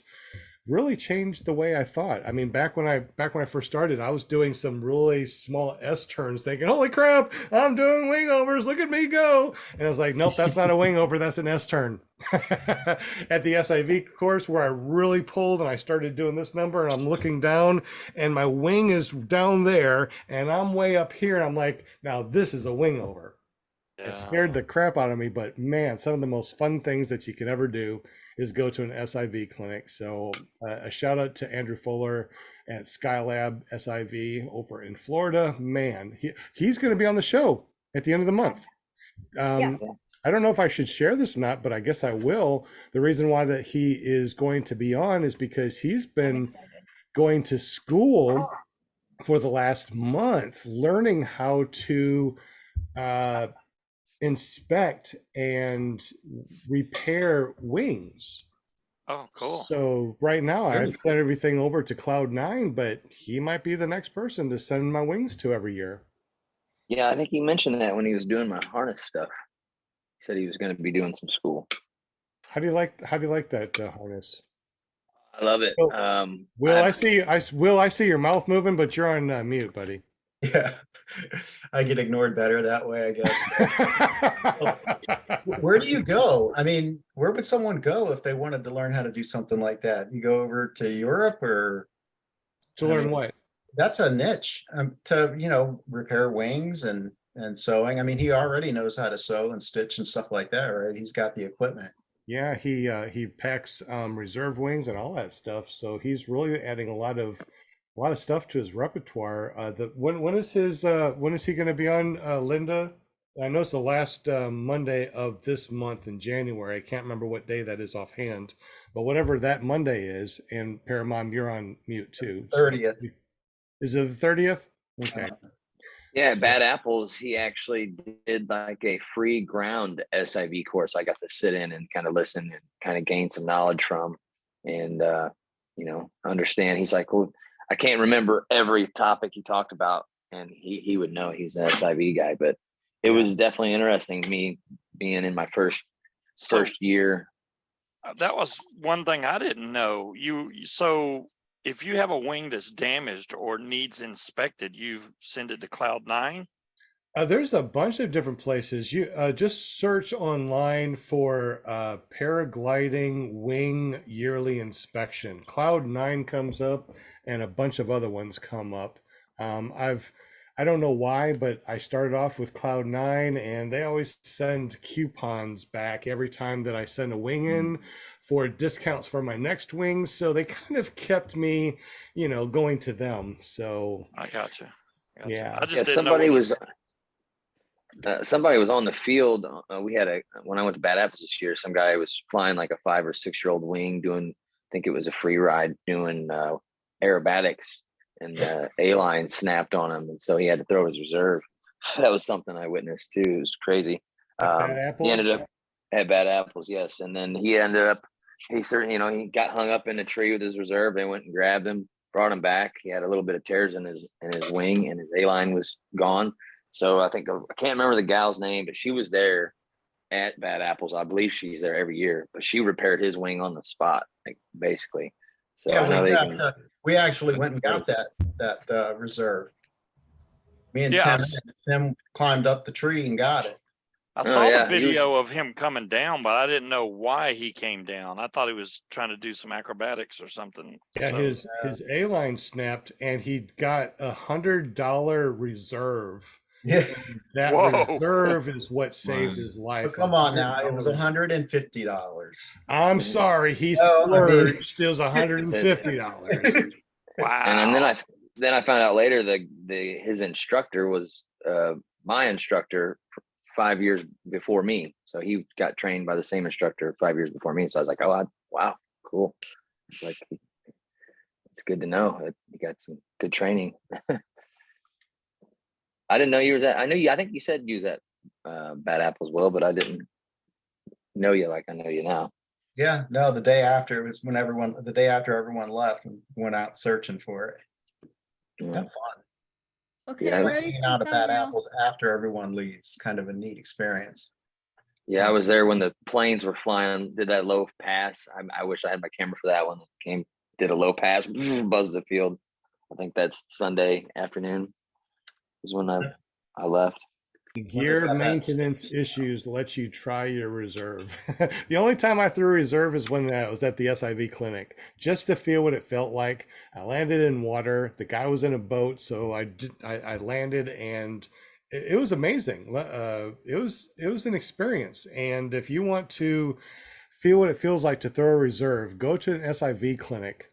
Tell your instructor, I want to throw a reserve to feel what it feels like, and you will be able to. And it is unlike anything you've ever experienced. You have that video on YouTube or no? Do I have that video? And who are you talking to? Hey, let's do a screenshot real quick. All right. Yes. Doug just walked off though. Oh, Doug. I'm back. Are you ready? Yeah. 1, 2, 3. We got it. All right. Doug, I got a weird question for you. Why do you keep your paramotor in the house? Oh, I keep mine in the house. Doesn't everybody keep their paramotor in the house? What are you talking about? Mine's in my bedroom. I carried the computer over in the other room. I've got 2 mountain bikes, another paramotor, a bunch of props. I live alone. Okay. I got mine in the garage, but I mean, does it not give any gas smell or anything in the house?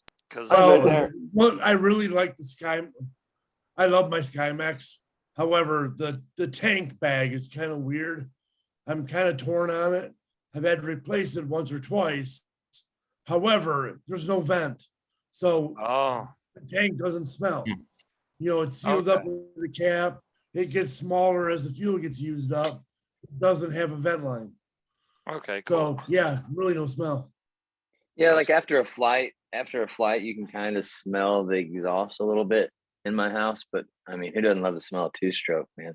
No, if I Everybody started in the loves house, smell. then it kind of smells like two-stroke, but I wish Yeah, I I could mean, keep but- it in the house. That's a lot of money to keep out in the garage. It's like I almost want to keep it in here next to the bed, you know, just Oh yeah, Hey, I keep mine in a corner of the living room, but I live alone. Real quick, guys.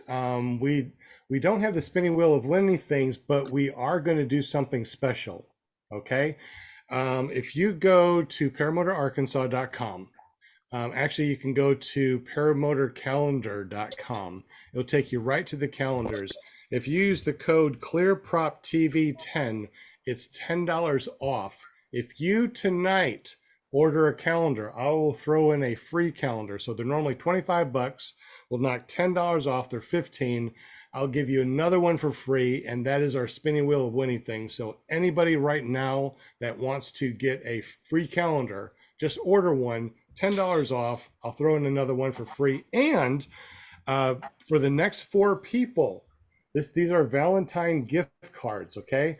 They're run from anything between $25 and $100. I don't know which ones are in here, but the next 4 people that order on Paramotor Arkansas and get that calendar, that free calendar, I'll put this in there.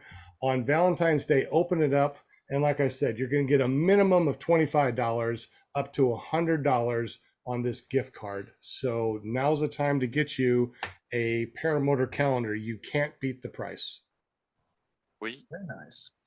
Oh, and if you don't care if I mention, like I ended up getting a .com. What? Tell us about this Yeah. .com you're talking about, sir. Well, I got 2 of them. I got the ppgmichael.com, and that goes to my Facebook page. And then I decided to do the Semperfly ppg.com to go to my YouTube page, where I'm trying to currently keep up with videos frequently.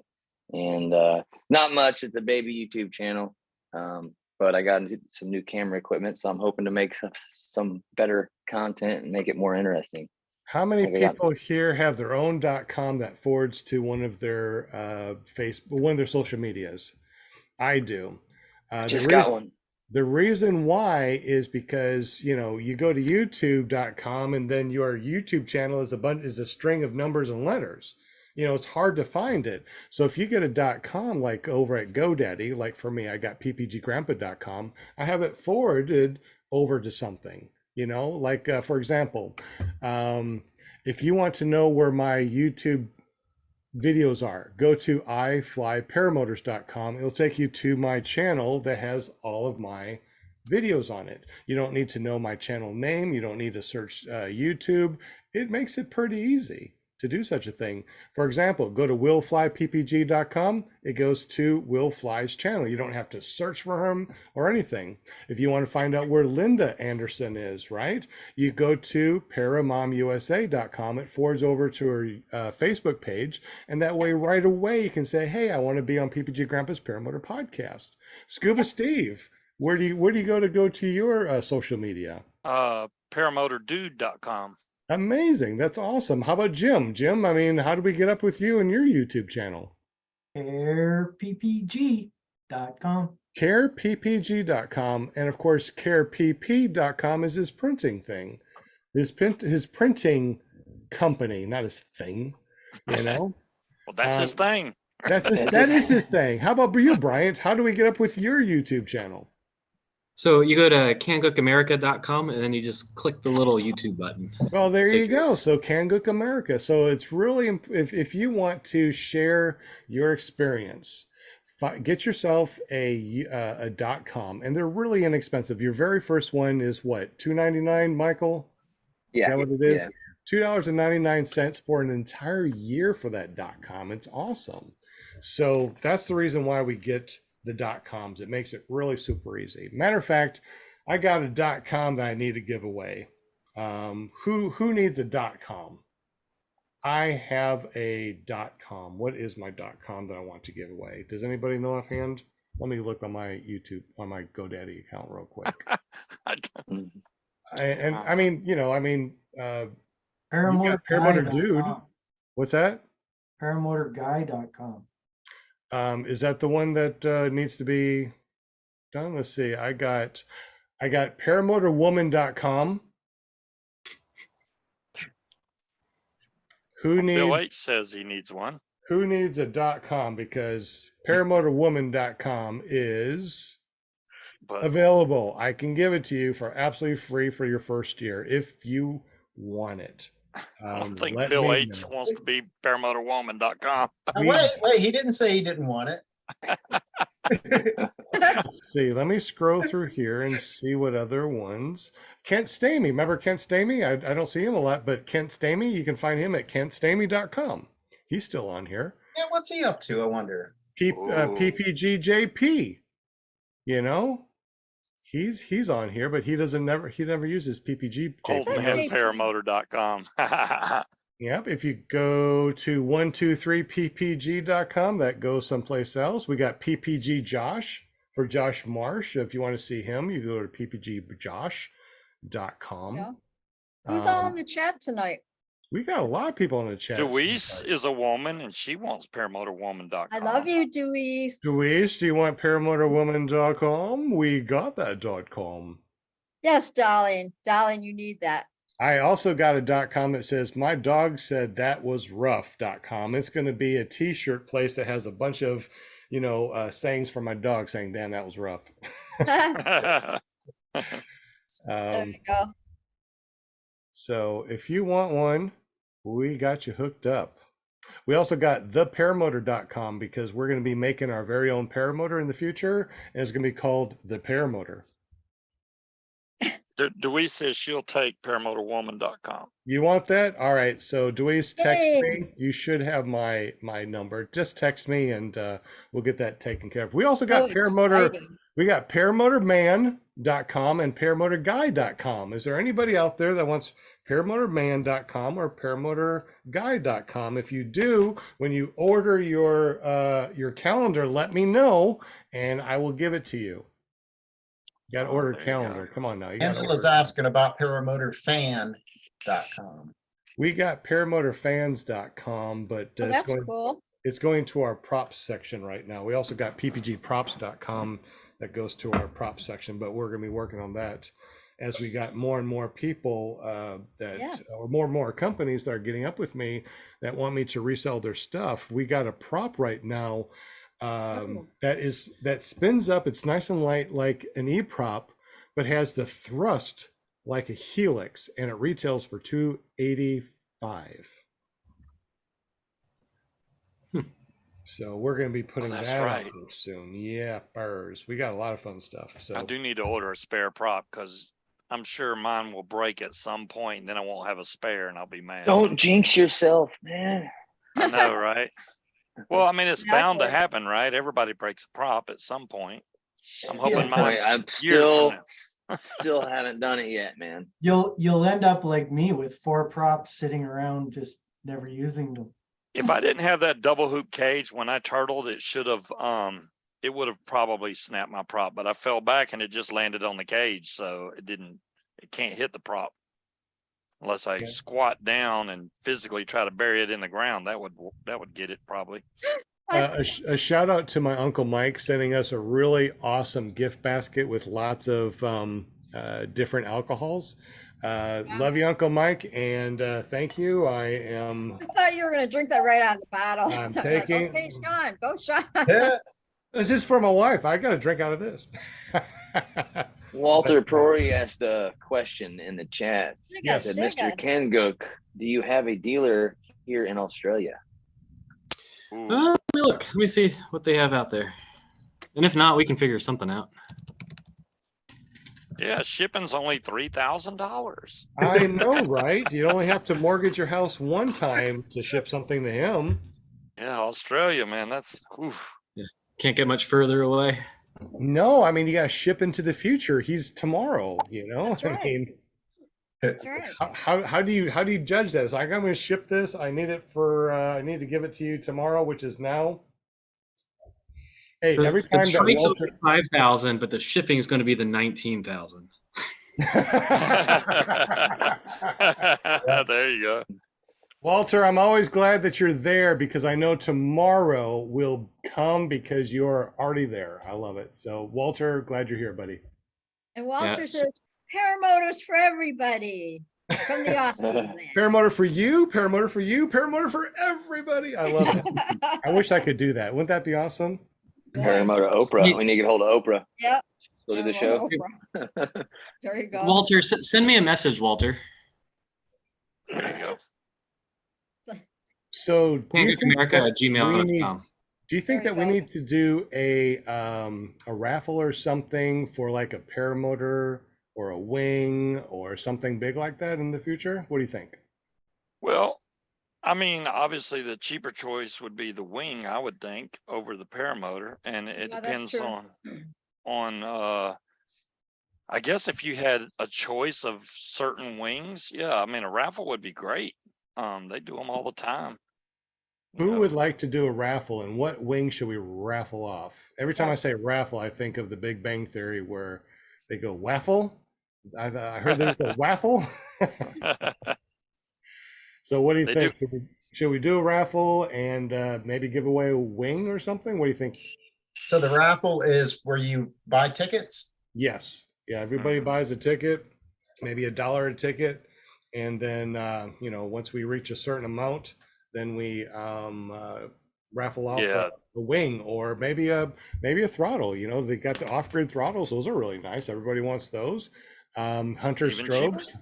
Strobes are great too. So, I mean, there's a lot Yeah. of things that we can raffle off if that's something that you guys want to do. I'm looking in the super chat. Tell me what you guys think.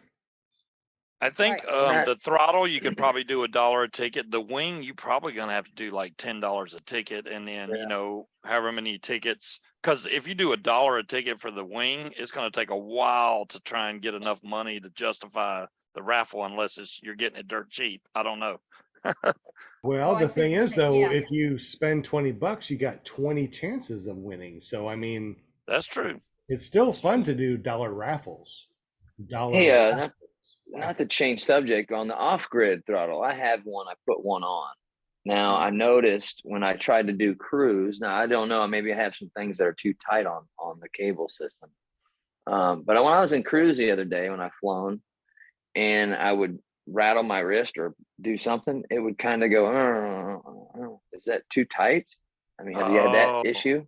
It's Yeah. set up so Got once little you're in nut cruise pieces, control, but- if you tap the throttle, it'll turn off the cruise control. Is that what you're talking about? No, because I had the thing locked in and I had it set to where I liked it, where it was keeping me pretty much at the same altitude. It's and then I simple, would- Michael. You have the cable too tight, right at the carb. It has to have a little bit of slack that when you move the cable, it doesn't pull. Because if you can shake your cable and you see that move, it's going to do exactly what you're saying. So just back it off just a hair, that when you move the cable, it doesn't move, and it'll fix it. Yeah, Simple. and make sure it's routed straight into that fitting. That'll Yeah. take away the ability for it to rock. Mine did the same thing. You move your arm around, it would accelerate. So I had to straighten the line out, get it nice and straight into the ferrule, and then it worked great. Okay. Bill H. I'll have to said- try that out. Bill H. Yeah. said, check the legalities first on the raffle. If I'm going to be giving away something and it's mine, I buy it, and I want to do a raffle, it's legal, right? I don't Oh, know. Facebook is kind of picky about it. They usually call them waffles on Facebook, but YouTube, they kind of mad about giveaways sometimes. But a raffle, I don't know. I don't think it'd be that much of an issue, really. Well, it's kind of like a lottery, so you Yeah. might have some legal implications in the States. I know you're not allowed to do it in Canada unless you get permission. Yeah, there are a few guys that have done a raffle for a paramotor that ran into legalities for lottery and taxes and that sort of stuff. Oh, I don't know. I don't know if it's dollar amount related or not. try to do something nice, and here comes Big Brother. That's exactly right. Yeah, I don't know. Bill H said maybe not for a nonprofit. No, I wasn't talking about the nonprofit. I was talking about ClearPropTV Paramotor Podcast. I was just talking about, let me buy something. Let's do a raffle, and then of course any proceeds I can shovel over to a nonprofit.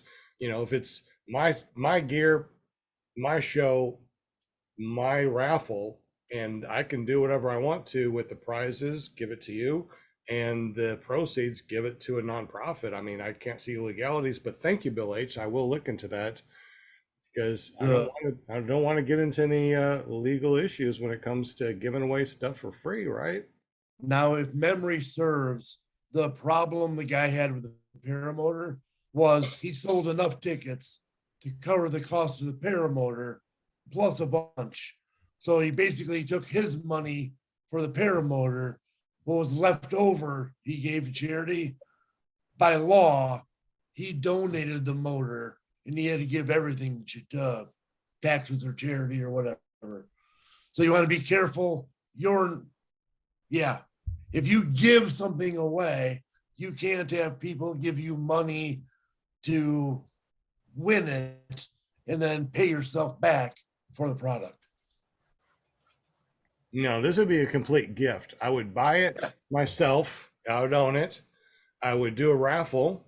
I would give the paramotor away to the winner. I would take the proceeds and give it to charity. So I think you're legal there, but again, check to make sure. They had a few guys really get busted for it.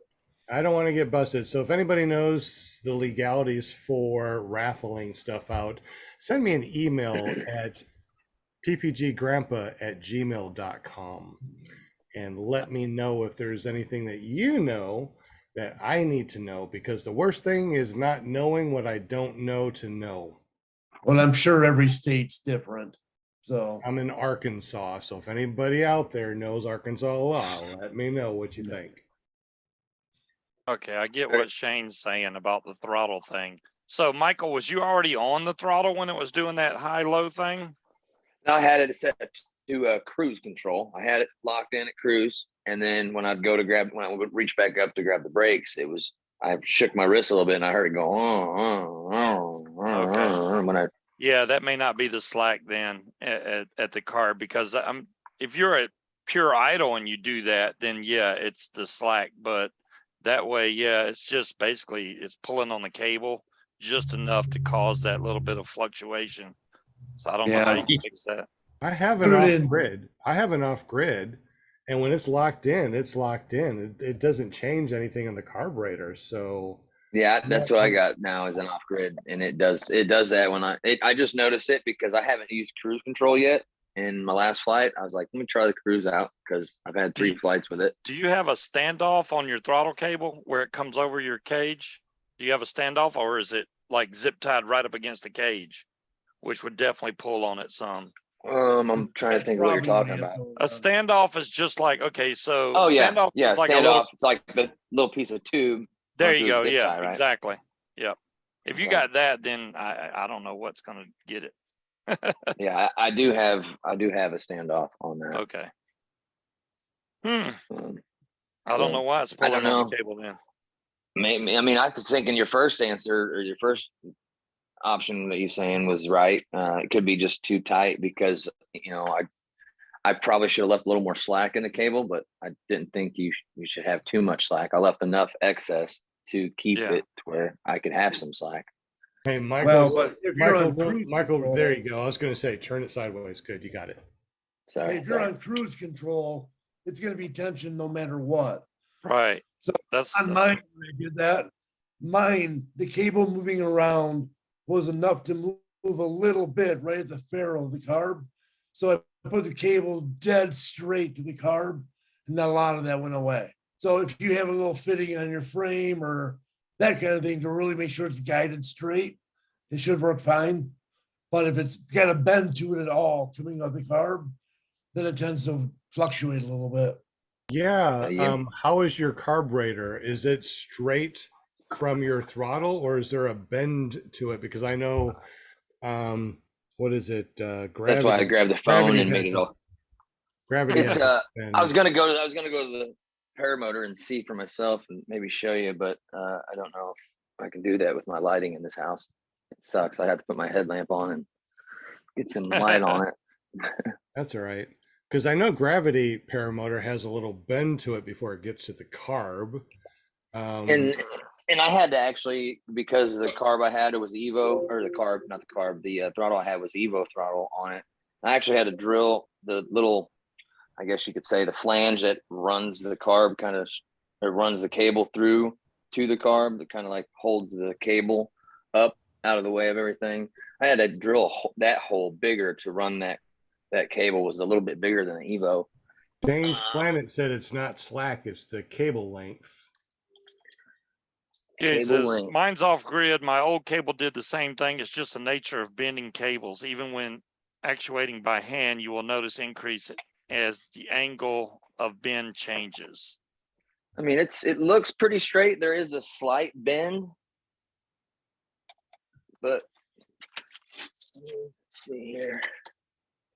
I mean, I don't know if I can- unless you can give some more slack near where the carb is so that the cable goes more straight into the carb, then that might help. I If it's mean, only a little bit, I don't think that would be Let me that see big if a I deal. can If it a fluctuates a little switch lot. around here. There's the see, I have to get the light on it. There's, if you can even see it. Whoa. There's the cable. I don't know if you can even see it. Oh, there we go. Yeah, yeah, there it is. it's like right here where the light's at. No, you're pretty darn straight. Yeah, that's So- pretty close. But I mean, if you have a yeah, I long got the excess there. bend, it's gonna change the length of the tube. Length of the tube, you said? Well, the cable housing's a tube. If you bend it really far, you are changing the overall length of it. So it's really long. That would attribute to it also. But mine was just moving around there to Farrell. Yours wouldn't do that. Yours is nice and Yeah, I straight. mean, it's just it's noticeable, but it's not that bad. Like it doesn't come up to a high rev. It doesn't, you can just hear the sound change, the pitch Yeah, change. if I took mine and put it in my lap, the RPMs would slow down enough to where I couldn't do steady state cruise. So I'd have to go a little bit faster and then put it in my lap. It would slow down and kind of figured it out for a while. And so what would be, I guess the solution would it be to give it more slack, or would it be Start there. If that doesn't work. Well, the shorter the cable, the less that effect will be. I mean, you'll have less surface area to physically bend.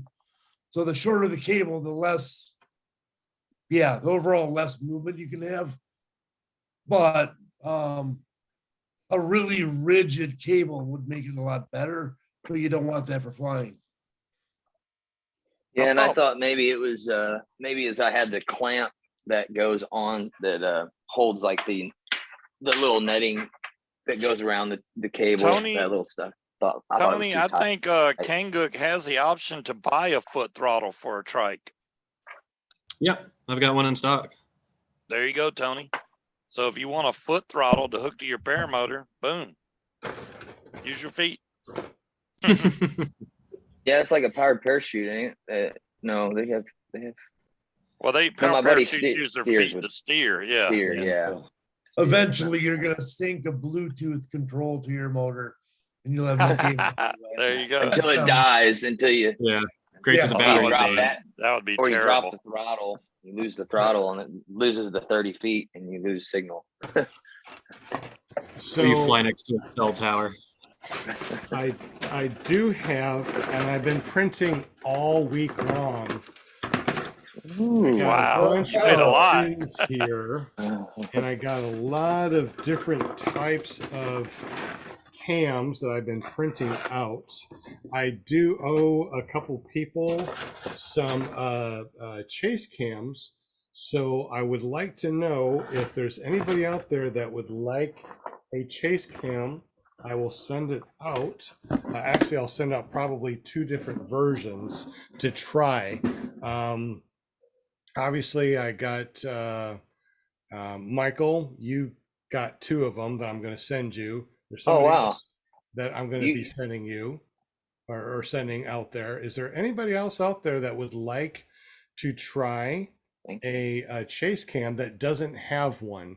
So if you don't, let's go ahead and do a I don't know, let's do a quiz. And the first person that says something in the super chat wins a chase cam. there you go, Travis DuPont. There you go. It's no spinning wheel, but we're doing a quiz. Yeah, Travis. I was like, Yeah. yeah. Will said something. What would Will say? I You said the know. first person who said It's something. something in the chat. Yeah. Will Fly says something. I love it. Okay, so how are we going to do this? First of all, if you already have a chase cam, this is not really for you. This is for someone that never had a chase cam before that would like a chase cam and doesn't want to spend $100 on a chase cam. Well, how about this? How about this? This is even better. The first person that orders that free calendar and uses that code for the free calendar, I'll add in a free chase cam. So get yourself a free calendar, get yourself that calendar for $15. I'll send you not only the calendar, but I'll send you a chase cam. How about that? Does that sound good? Wait, and you get the one of those card things? Card things. Oh Yeah, the cards, the little You know what? Valentine cards. Valentine's card, yeah. Well, this is Am I- this is money. I mean, this is at least $25 all the way up to $100. So this is ordering. So yeah, if you do order the calendar, this comes into it. So Are we not order- supposed to open those till Valentine's Day though? Correct. When the Valentine's Day comes around, open it up. Happy Valentine's Day. You'll be able to see everything from $25 all the way up to a $100 gift card in here, and you're able to use it on anything you want to in the store. So the next 4 people that buy a calendar, I will add in a chase cam too. Why the hell not? I'll add that second. There we go. I'll add in that you order a calendar. I'll give you a second calendar for free and a chase cam if you put in the notes that you want a chase cam. And you get a chance of winning $25 all the way up to $100. The next 4 people only. There we go. Happy spinning wheel of winning things.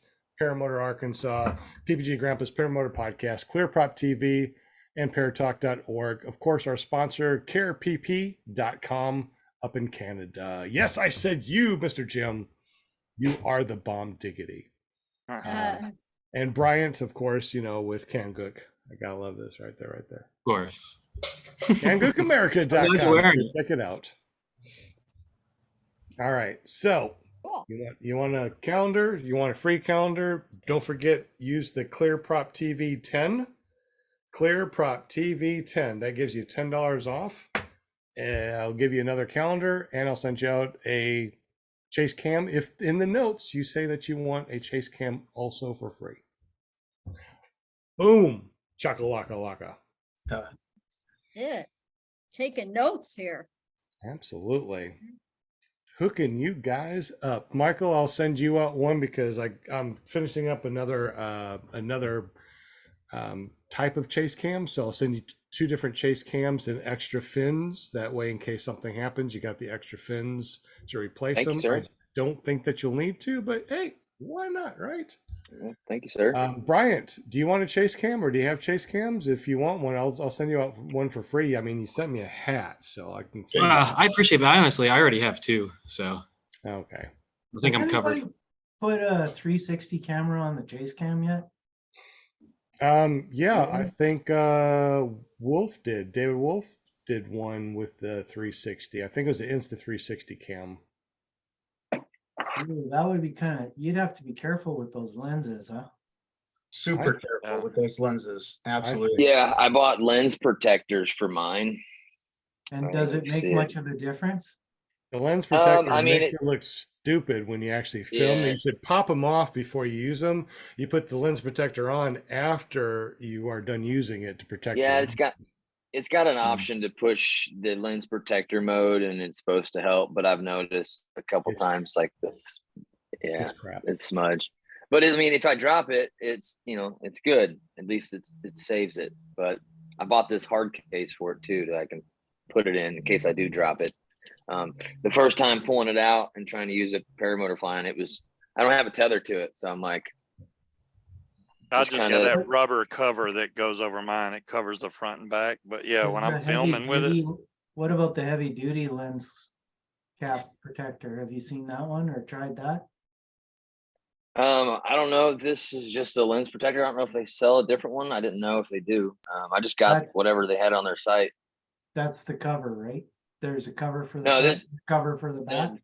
Well, this is like I don't know. You No, can't no, even the see it. lens protector, it's a cover. It's just like a little plastic cover. Yeah, it's like a acrylic or plastic cover that covers the lens. It bubbles it out because the lens is the only thing on this thing that kind of sticks out. Because even if I have this case on it and I drop it without lens protectors, the lens could take the damage because it's protruding the case. But I do love it, and I don't want to drop it, so I might even consider putting a tether on it. And I like that option with this hard case. You can mount it to pretty much any GoPro setup right there. These little flanges Oh, okay. flip in and flip in. So all my GoPro mounts would probably work. Thought about sticking it on the helmet and doing, because I have an Oculus headset, so I could probably film some, couple minute footage, or longer. And then I've never done like an actual 360 video. And then potentially I could watch that video later on my Oculus headset. And This is the GoPro Max that has the big bubble things on it, but that's just to protect the lens. And then when I'm ready to fly, I pop these things off, and now the lenses are there. These bubble lenses, man, it just looks stupid. But I tell you what, when you take video, I use this chest mount. So I put it on I have it on my chest mount here, and that way I can see pretty much everything. And that's how I make my training videos for my students.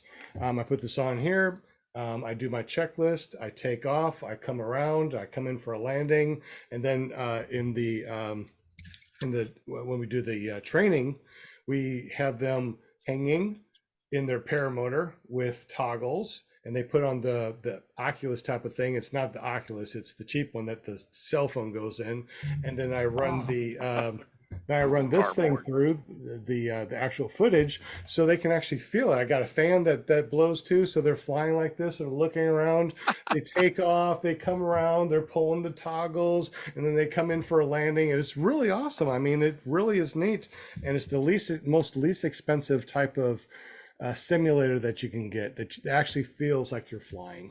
So Insta360 Max is my favorite. It has really good video. It renders excellent. The one thing I like about this is that the horizon will stay level as you're rendering it. So as you're flying and you're turning like this, you can actually look with your head and actually see the horizon, which is really neat when you're flying. We're flying with the 3D. Or 360, it's pretty neat. I tried the same thing. Setup. Yeah, I tried the same thing with that Insta360, and it just didn't work out really well. But Do you have the X2 or the X1? I think it was the X1. I want the X2. I want to try the X2. I got the X3. It's supposed to have horizon lock on it. I haven't tried that yet. Okay. Yeah, I'll have to try that next. Nice. Yeah.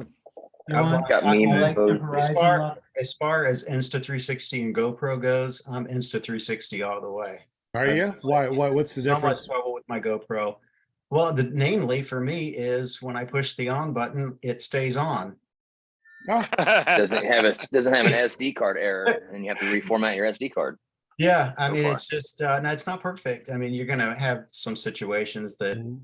are just like any other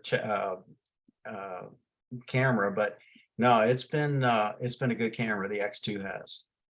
Yeah, I like both of them. I mean, I like my GoPro because I started with one, and then I just got the X3, so I guess their newest one, and I'm still playing around with the setting. The editing on the X2, with the Insta360 software is so much easier. really? Oh my gosh, yeah. I might have to look into Insta360 3, and they seem like they got a lot of really interesting features on the 3 that the one did not have. Has Yeah, they anybody just updated tried- it. The 3's got a bigger screen on there, I think, than the 2 does. But I Yeah, just, touchscreen. yeah, I hadn't even had the 2 that long, and then they came out with the 3. I'm like, really? After I buy the 2, then the 3 comes out. Well, I wonder Hey, what the look like batteries that. are. I wonder what the difference in the battery life is with the bigger screen. The 360 cam lasts for 2 or 3 hours, where my Insta360 lasted for 20 minutes or something. Wow. So I get a lot more bang for the buck. The battery on these are a lot bigger. It's waterproof. This is the battery, and I got 2 batteries, so I have them both charged. I mean, they're pretty big batteries, so I can take this one out, put a new one in flight, and continue for another 3 hours. I don't have enough gas to be able to do that, but the batteries last for forever on these things. They're really amazing. Let's quickly switch over. We got some things, some not questions, but a conversation going on about chase cams in the super chat. I noticed Travis was talking about his chase cam crashes into the motor almost every landing. So Mine's too short. what do you guys suggest about chase cam Line length. running into the paramotor? What do Mine's you too guys short. do to fix that? Mine's too short. Mine's too short. Mine's I too don't short. I don't have a chase cam, but I would say the line's too short. Well, if it keeps on running into the motor, we can lengthen it up a little bit, so when it comes in, it comes down closer to the ground, or it's a little bit higher and it misses the motor altogether. There's 2 things to that, as far as I've figured out. Okay. 'Cause I had the same situation. The line's too short, and also don't forget it's back there. And by that, I mean, you know it's back there, keep running until you're ready to turn around and face that puppy, so it doesn't hit your, now, it was spooky to me when I first used a chase cam, because I would turn around and here would be this thing coming right, right towards my face. And you forget it's there, because I mean, it doesn't seem to have any effect on the wing, so you totally forget it's even there until you I turn think the around. rule of thumb is the length of your chase cam line should be 2 feet longer than the lines from your risers to your wing.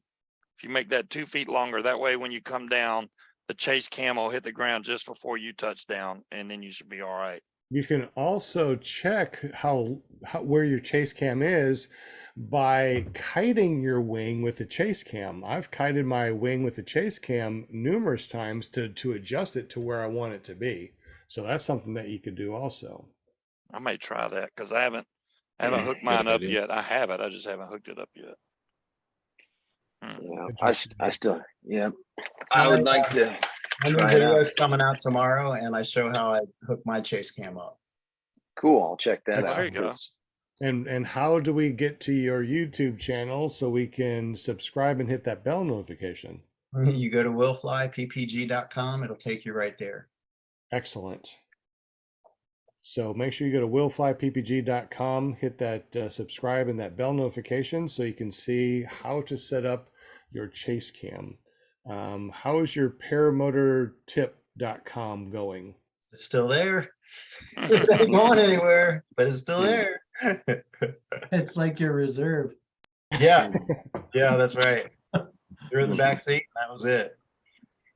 Looks like people are going to go watch football and people are leaving us. So it's 9 o'clock. We've been chatting for 2 hours. I can't believe it's been 2 hours already. I know, Yeah, man. no, We it didn't goes even know by. what we're gonna talk about. I know. What are we talking about? Paramotors, chase cams, trikes, all sorts of fun stuff. Yeah, this was fun Raffles. tonight. And 2 hours went by like boom. Yeah. Good. Well, that's good. So I'm really glad that Doug Martin came on. Haven't seen you in like a long time. You seem like you're doing well. Glad that you joined us. Scuba Steve, you're still here. Bryant from hey, look at this. Kangook America. Yep, there he is. I'm glad that you joined us. Paramom is always here. She's been booking people for the show. I mean, she's booked people all the way to March already. That's amazing. So we definitely thank you for that. Will Fly is always here helping out in the background and foreground. Jim is definitely always helping us out with the decals and printing of calendars, et cetera, et cetera. Michael is always in the background making noises while eating. So Sorry, I seen you muted me earlier. I'm like, I gotta do something better than just make noises. I mean, you gotta give me a task. There's always one in the crowd, you know what I'm We- saying? I don't want to be that guy. We And, always and- have so much And fun. Joshua's making a chicken coop. So Yep. Josh, if you're listening, next week, we want to see the finishing product. Yes. We the want to see the finishing coop, product. dude. We want to see the coop. And I love fresh eggs, so please email me your freshest eggs every single day. That's right. All right. Maybe Mhm. Will can answer this one question about the Insta360 software. Yeah. So after you record a video, you get it in the editing software. And then it has, you can either export it as an Insta360 video or a reframed video. Now, from what I can see or think that you do, you would add it, like, say you want to point in a certain direction, you look in that direction, you add a keyframe, and then the camera will focus on that. And then if you want to look somewhere else, you hit a keyframe and then you click, I guess, on the picture and the camera will swing around to there, or how's that work? Well, there's something called, yeah, I guess you could do it with keyframes, but there's something called direction lock in the settings that you can use once you get the direction figured out. If you click on direction lock, I can't remember which tab it is. Like there's 3 tabs on the right side or 3 things you can click on. Okay. And there's only a few choices, but direction lock, try that. Okay, I'll try that. I use that a lot. I've never exported 360 yet, so I don't know much about 360, but I do what you're talking about. It's like most of my videos are in one direction that I want to focus I got on. a few 360 videos and I can't spin the video. And it's so weird because if you do it on like your TV, that YouTube app will not let you spin the video around. But usually on your phone or on a computer, you can sit there and spin the video, look wherever you want. But I guess most people watch it on their phone and don't have the right app or something. So I'd rather just do a look this way.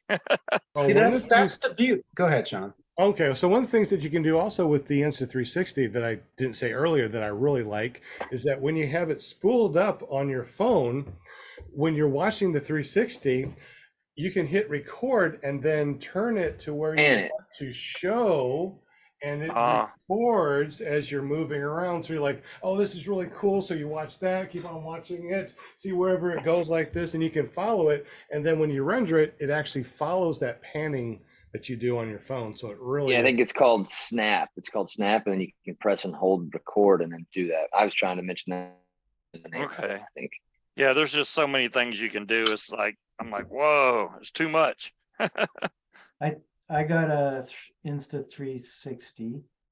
Well, don't sound so excited about it. I know. He's like, I got one, two. You can do fake It's a little bit. You can do. It's a little bit to learning, but once you get, they got little tutorial videos in there. Oh, he's in Canada, so he's using the Canada version, and it's just not the same. Which one do you have, Jim? The 3. I took the video and I still haven't even tried to take it off because I just don't want to learn it yet. Wow. The beautiful thing about 360, 360 camera, and I was coming from a GoPro 8 at the time, is that you don't have to worry about losing a shot. Because I wear mine mounted on top of my helmet. I look like a unicorn, Oh, okay. And I mean, it records all directions, so you don't have to worry about missing something. And that's just freaking beautiful. Yeah, I do like the quality. Has anybody tried putting it on the frame of the paramotor? Or is there I did, but it bounces around so much, it's not good. And there's so You much know what I- vibration, it kind of messed up the mount too, and I lost a camera that way. Seen a lot of people take the selfie stick and they just tape it to one of the arms and they take off with it like that. And then they just stretch it out as they're flying. Well, And then- I never thought about that. Here you go. And this is what I do, is that you have it on your selfie stick. Think about it. You're holding onto your brake toggle, right, with a throttle. So your other hand, you hold onto the brake toggle with your 360 on the selfie stick. So you take off, you're flying around. Now you stow your brake, you take your selfie stick, put it underneath your seat, and now there you go. See, I had done it differently. I'd put the selfie stick, collapsed it down, stuck it in my flight suit, And then I stuck the camera up in my other pocket of my flight suit. And then when I pulled them out, I put them together. It was a little too much for me because nothing's tethered. Ah, So GoPro 5 session. I see it. Yeah, the man now that's my like if I picked a GoPro camera, that thing is rock solid. I mean, it's not real good quality or anything like that, but you just can't It kill it. lasts forever. Yeah. Good Forever. quality, and it's great Battery's for chase good. cams because it's so Perfect. tiny. But that's where Now, I'll mount if I'm mounting one on my frame, I'll mount that one. Does it bounce Have any around of at you all? guys- Do you have any problem with the mount or anything like that, or the No, vibration? I don't. It's on a strap, a Velcro strap. So Oh, I see that- now. Okay. that absorbs a lot of the vibration per se. Oh, So that's the strap for your foot. That's a foot strap that you wrap. yeah, you gotta think outside of the Awesome. I box. didn't even think about that. Yeah, that's amazing, dude. Yeah, Well, I'm gonna I have to do mean, that. Did you I try did the 360 like that?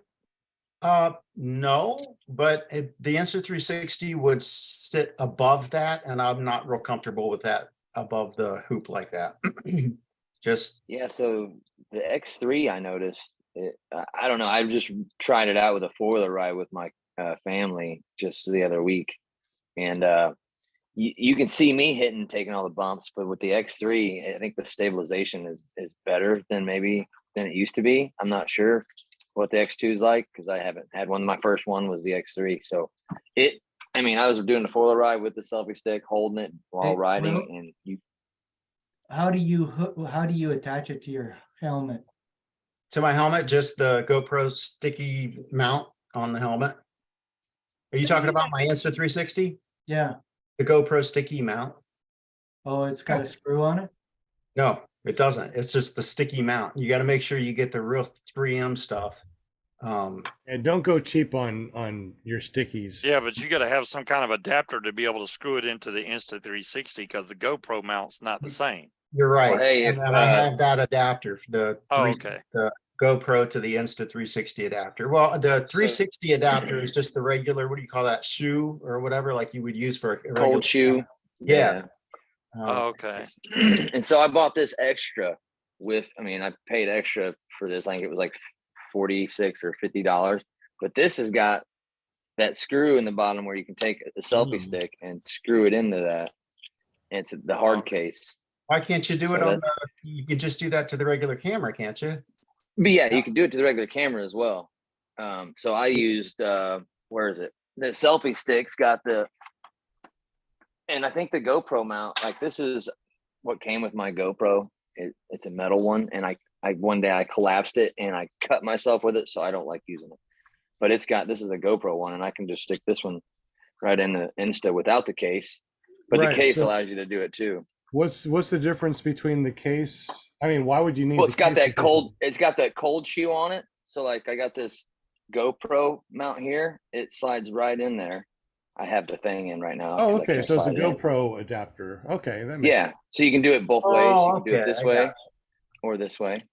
It was like, hey, I got all these GoPro attachments. Why not buy it? Because then I don't have to buy any new attachments. I kind of just use the different attachments as a versatile Which one thing you got, instead. Doug? Thank been you, holding Grandma. that one. So has anybody, Sean had mentioned, your brake toggle. Anybody tried a DJI? Yes, I have that. I got one of those, and I hold that in my hand, and I I take do. off with that. On the Yeah. brake handle, it does fantastic. I Yeah. love this thing.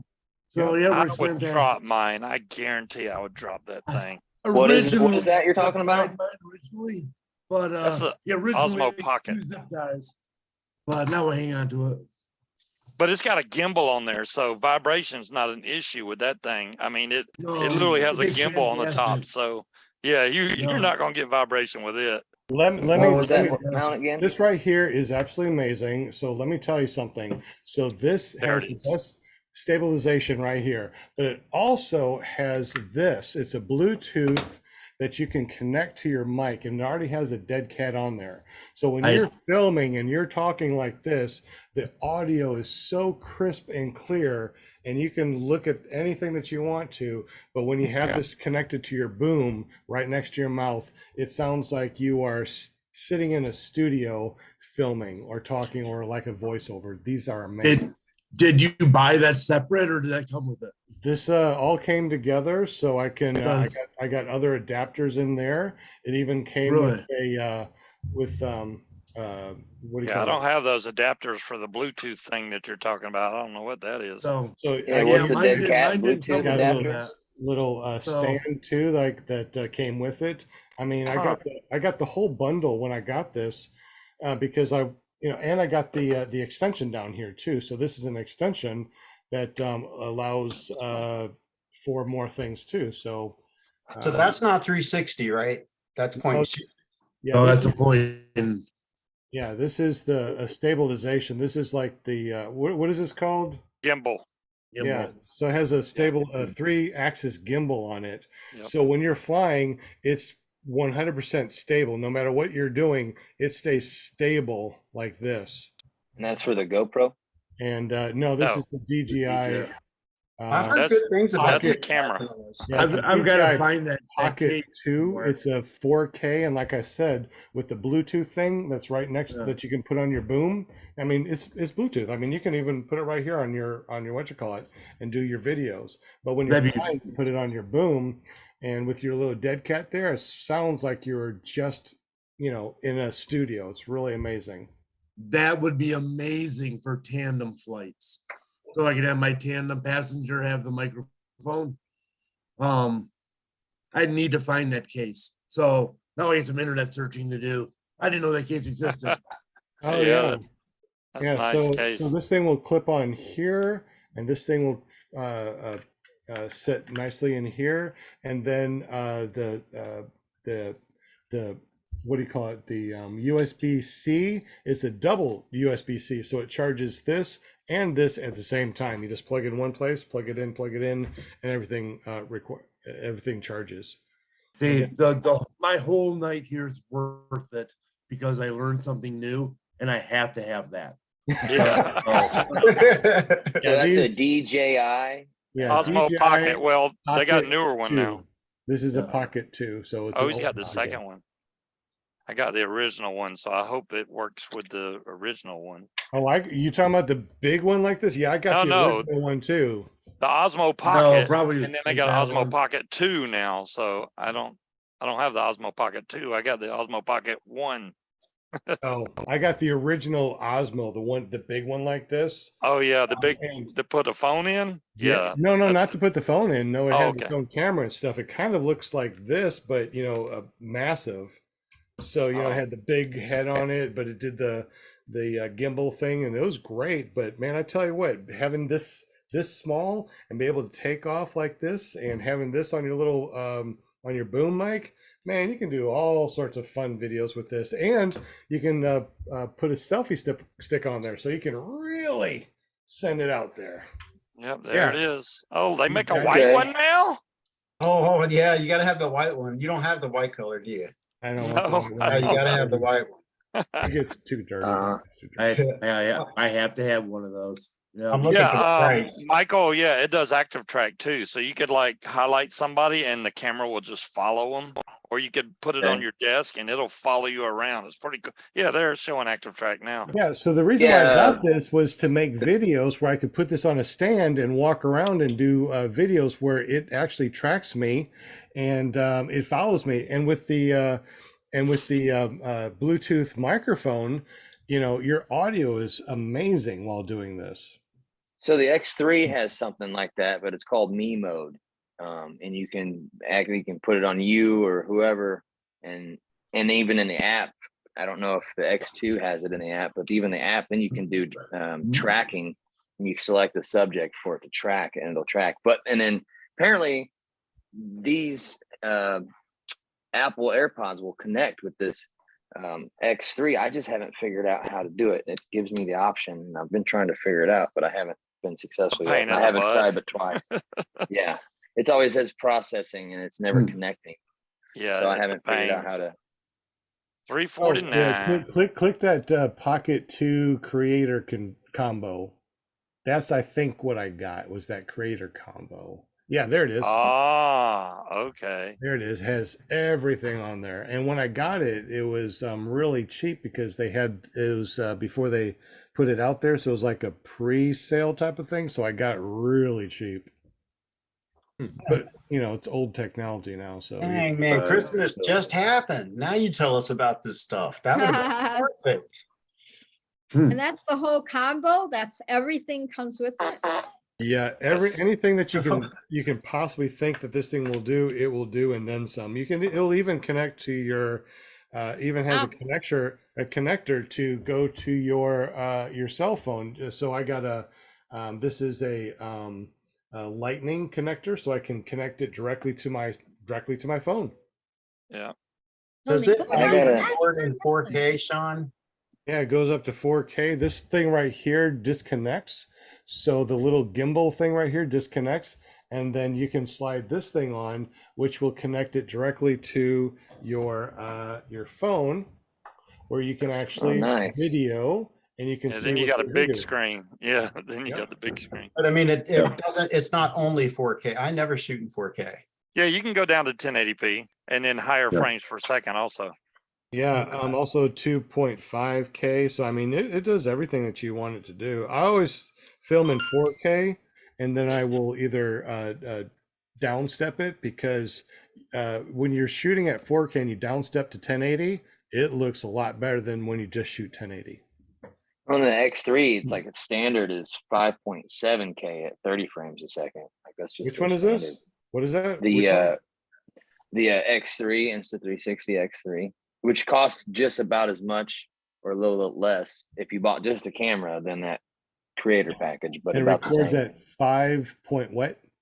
5.7K at 30 frames is like their standard on here. They got I can go on televisions that are coming out, so everything's going to 8K. So everything 4K is going to be cheap here in the next year or so.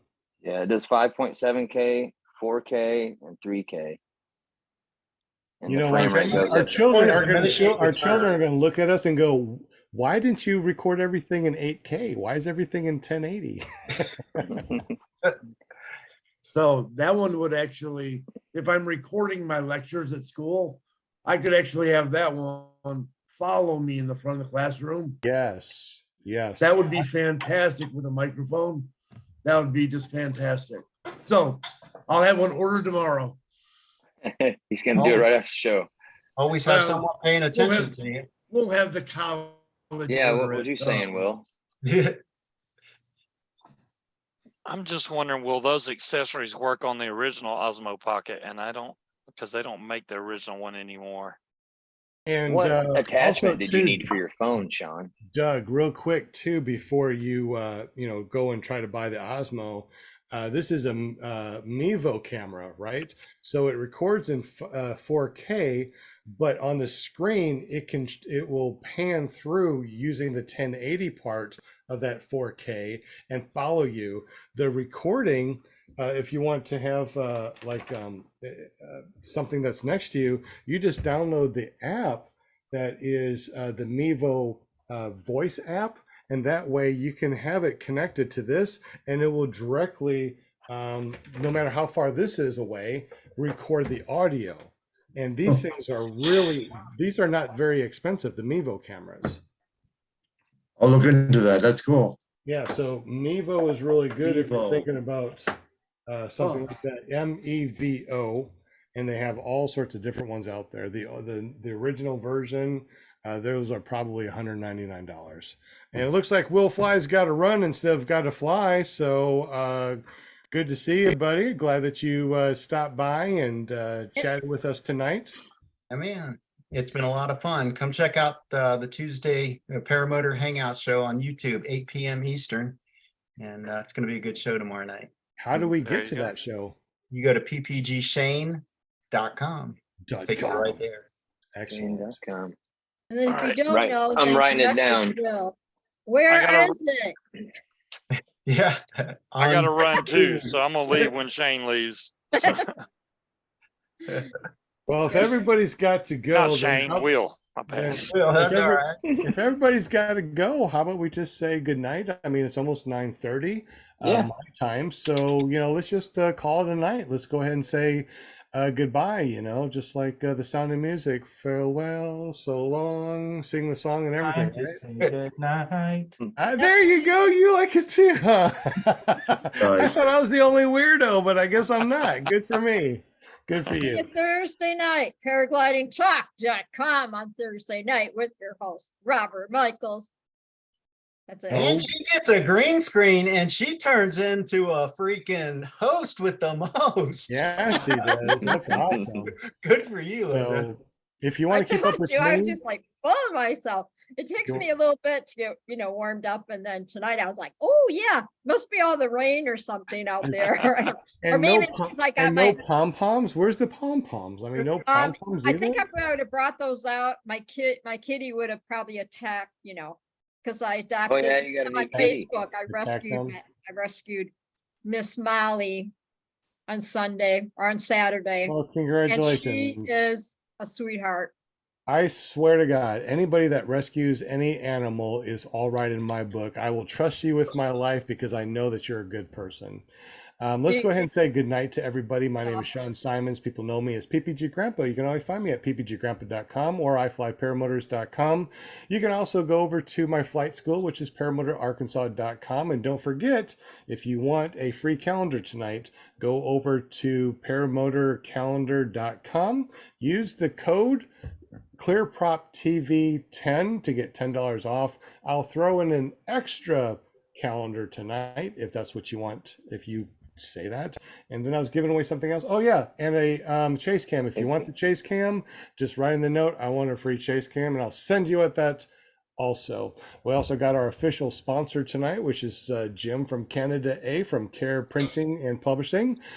He's the only guy I know that has maple syrup smelling money. Thank you very much for being on the show tonight and for sponsoring our show with those Paramotor calendars. Tell us a little bit about your company and how do we get up with you, buddy?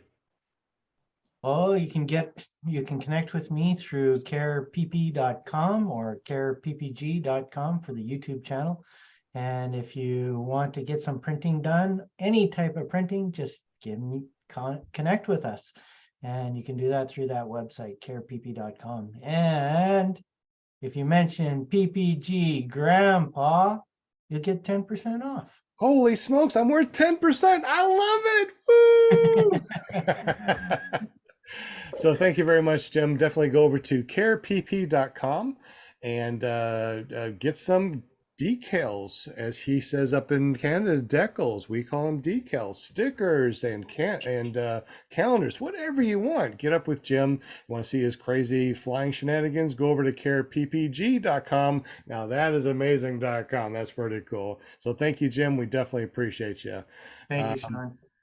Absolutely. I don't know what I'd do without you, man. Just like I wouldn't know what I'd do without all of my friends here. I mean, you guys definitely helped me out. I couldn't do this alone. I don't want to do this alone. If this was just me, I'd say I'm done. But this is a whole friends thing, and I really like that. Speaking about friends, we got Will Fly from willflyppg.com. He also has paramotortips.com that you're going to be working on in the future. How does that work? Oh, I don't know. I don't know how it works. Right now it's not working, but the videos are still working and they're starting to roll out. So tomorrow, new video, check it out, willflyppg.com or youtube.com/willfly. And you got I see there's a twin behind you. What's up with that? That's if I want to get up and go somewhere, it doesn't. Yeah. That's a good That's idea. great. I'll have to do that. Everybody thinks that you're still there. I like that. That's awesome, bud. You're a smart man.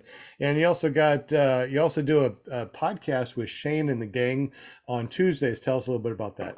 Yeah, tomorrow night, Shane, Mark, and myself, we get together at 8 p.m. and it's like hanging out around a campfire at a fly-in, talking to your friends. We're going to be talking about camping and a whole bunch of different things tomorrow. So yeah, check it out. 8 p.m. Eastern, that is.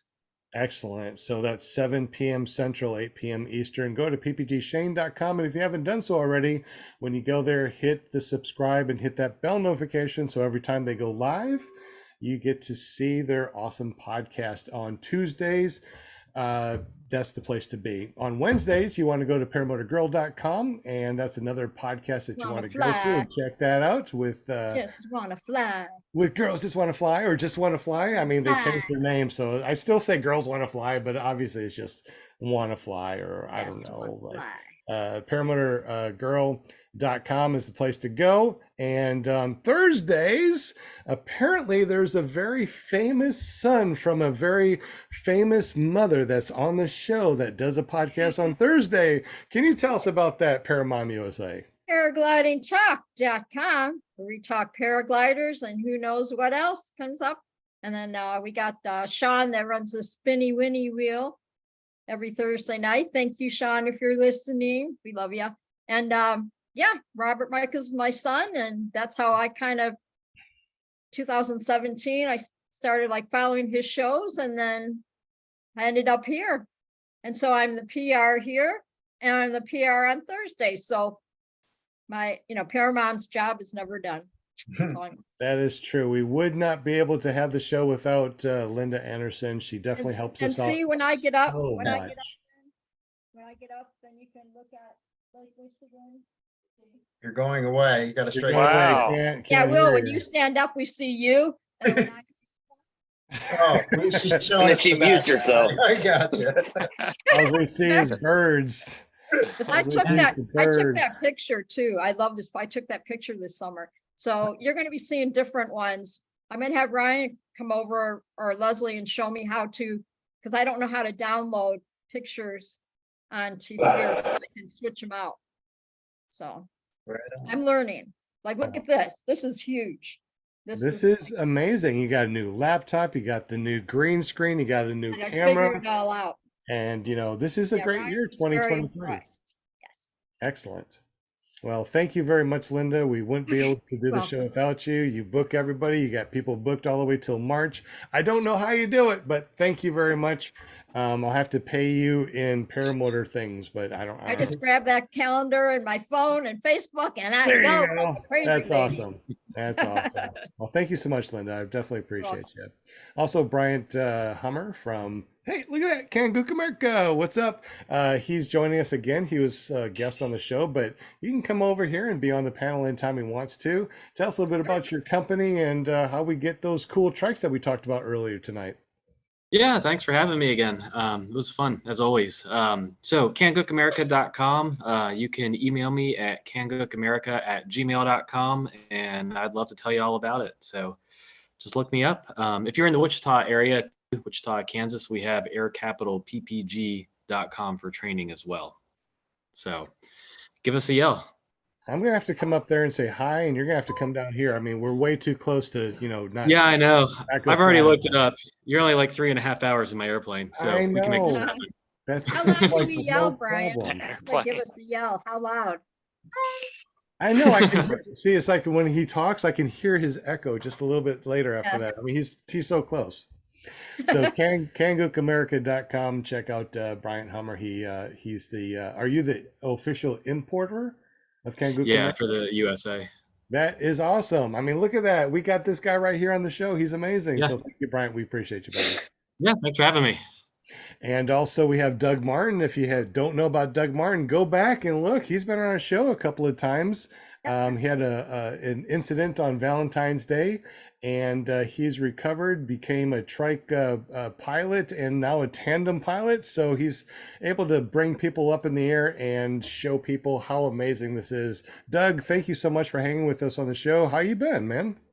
Way better than I should be. So Praise the Lord. Praise the Lord. well, really, that's my standard answer. So, but Excellent.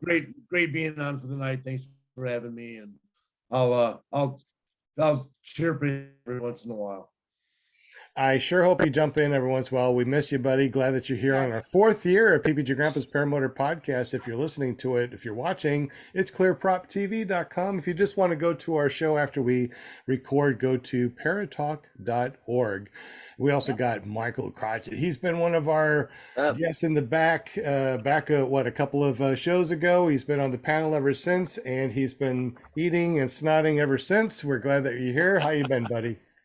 Good. You're gonna have to give me a new task besides making noises, but I'm good. You can check me out. My Facebook page is ppgmichael.com, and my little baby YouTube channel is semperflyppg.com, and just kind of getting the new 360 cam and up and running, and so hopefully soon I'll have some good footage going, good content. But Love that name, man. That's a cool name. Yes. Thank you.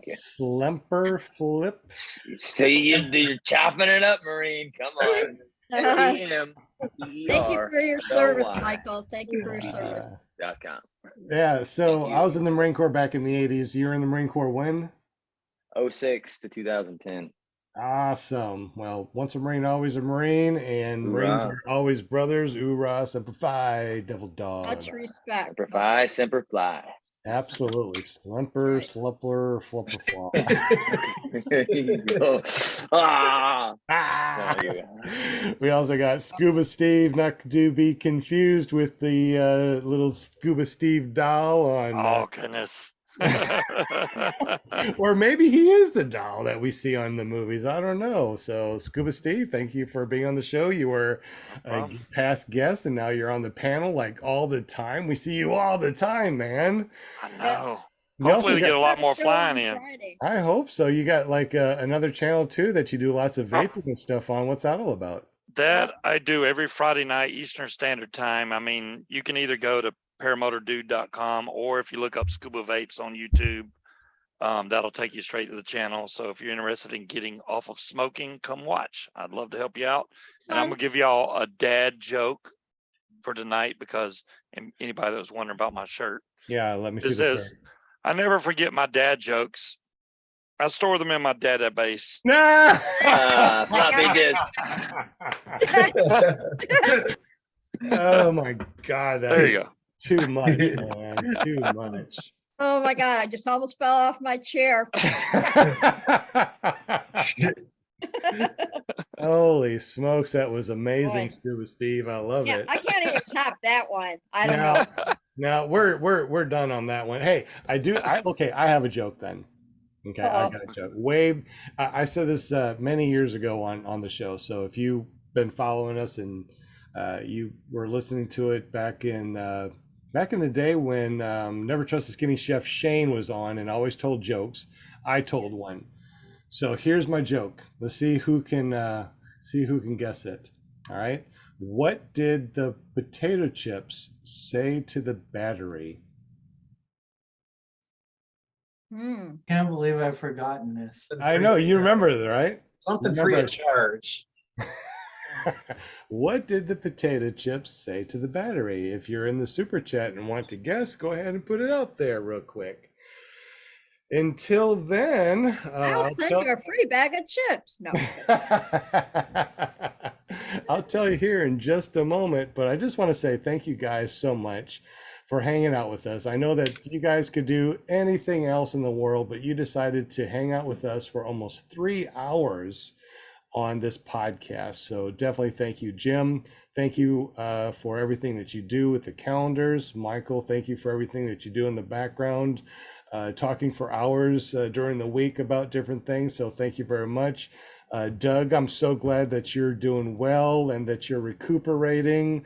This is going to be the best Valentine's Day ever coming up for you, I'm sure. So I'm very happy for you, Scuba Steve. You're an awesome guy. Thank you for everything you do, and you're helping people stopping smoking. That's amazing. So definitely appreciate that. Bryant with Kangook America, man, he is helping so many people out there with getting some really good quality paramotors and trikes. Being the importer for the United States, thank you very much for everything that you do from kangookamerica.com, paramomusa.com. She's really helped us out a lot. If you want to be on the show, she will book you. She will find you. She will stalk you until you say yes. Yep. And I if you will. want to be on the show, just go to paramomusa.com. That forwards over to her Facebook page and say you want to be on PPG Grandpa's Paramotor Podcast. Will Fly, dude, I don't know what I'd do without you, my friend, and your twin behind you. All the thumbnails that you see on the shows, he creates himself, and he does that. I mean, he donates a lot of his time, not only to this show, but to the sport. He's not only on this podcast, but he's on podcast tomorrow at Shane's on Yeah, ppgshow.com. you don't have any time to fly. I don't know what.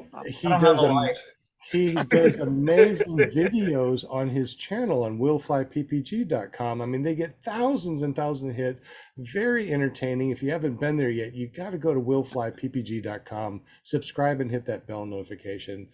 And he also took on a huge thing for the nonprofit organization that we're starting. So, I mean, he is really stepped up, and we definitely appreciate you. Definitely appreciate everybody. I don't see anybody in the super chat that wanted to answer that. We may not have anybody here. Do we have anybody here, or is everybody gone? We got 12 people watching, and 1, 2, 3, 4, 5, 6, 7, 8 people in the that's here. So we only got 3 people or so out there. So Shout out to my should chatter. be- You know, I do my shout out to chatters. Thank you, chatters. We much appreciate you every Monday night hanging with us. Yeah. Much love. We'll I haven't fly heard when I you get a yet. chance.com. That's your new website. We'll fly when I get a chance.com. I get a chance, yeah. Around to There you go. it. You want to watch this show live, just go to iflyparamotors.com. Check out our paramotorarkansas.com store, where you can learn to fly through Paramotor Arkansas. You can grab a calendar, wings, paramotors, anything that you want. We have it on the store at paramotorarkansas.com. Tonight only, if you buy a calendar, you get $10 off using ClearPropTV 10 as the code, and I'll throw in a second one for absolutely free. If you want a chase cam, in the notes just say I want a chase cam also, and we will hook you up. So what did the potato chip say to the battery? I'm free to lay if you're ever ready. Bump, bump. On that note, on that night, blue skies, fly safe, and we'll see you next Monday here on ClearProp TV. Peace out, my friends. Good night. Thanks, guys. Good night. That's great. Good. Thanks. Later. Bye.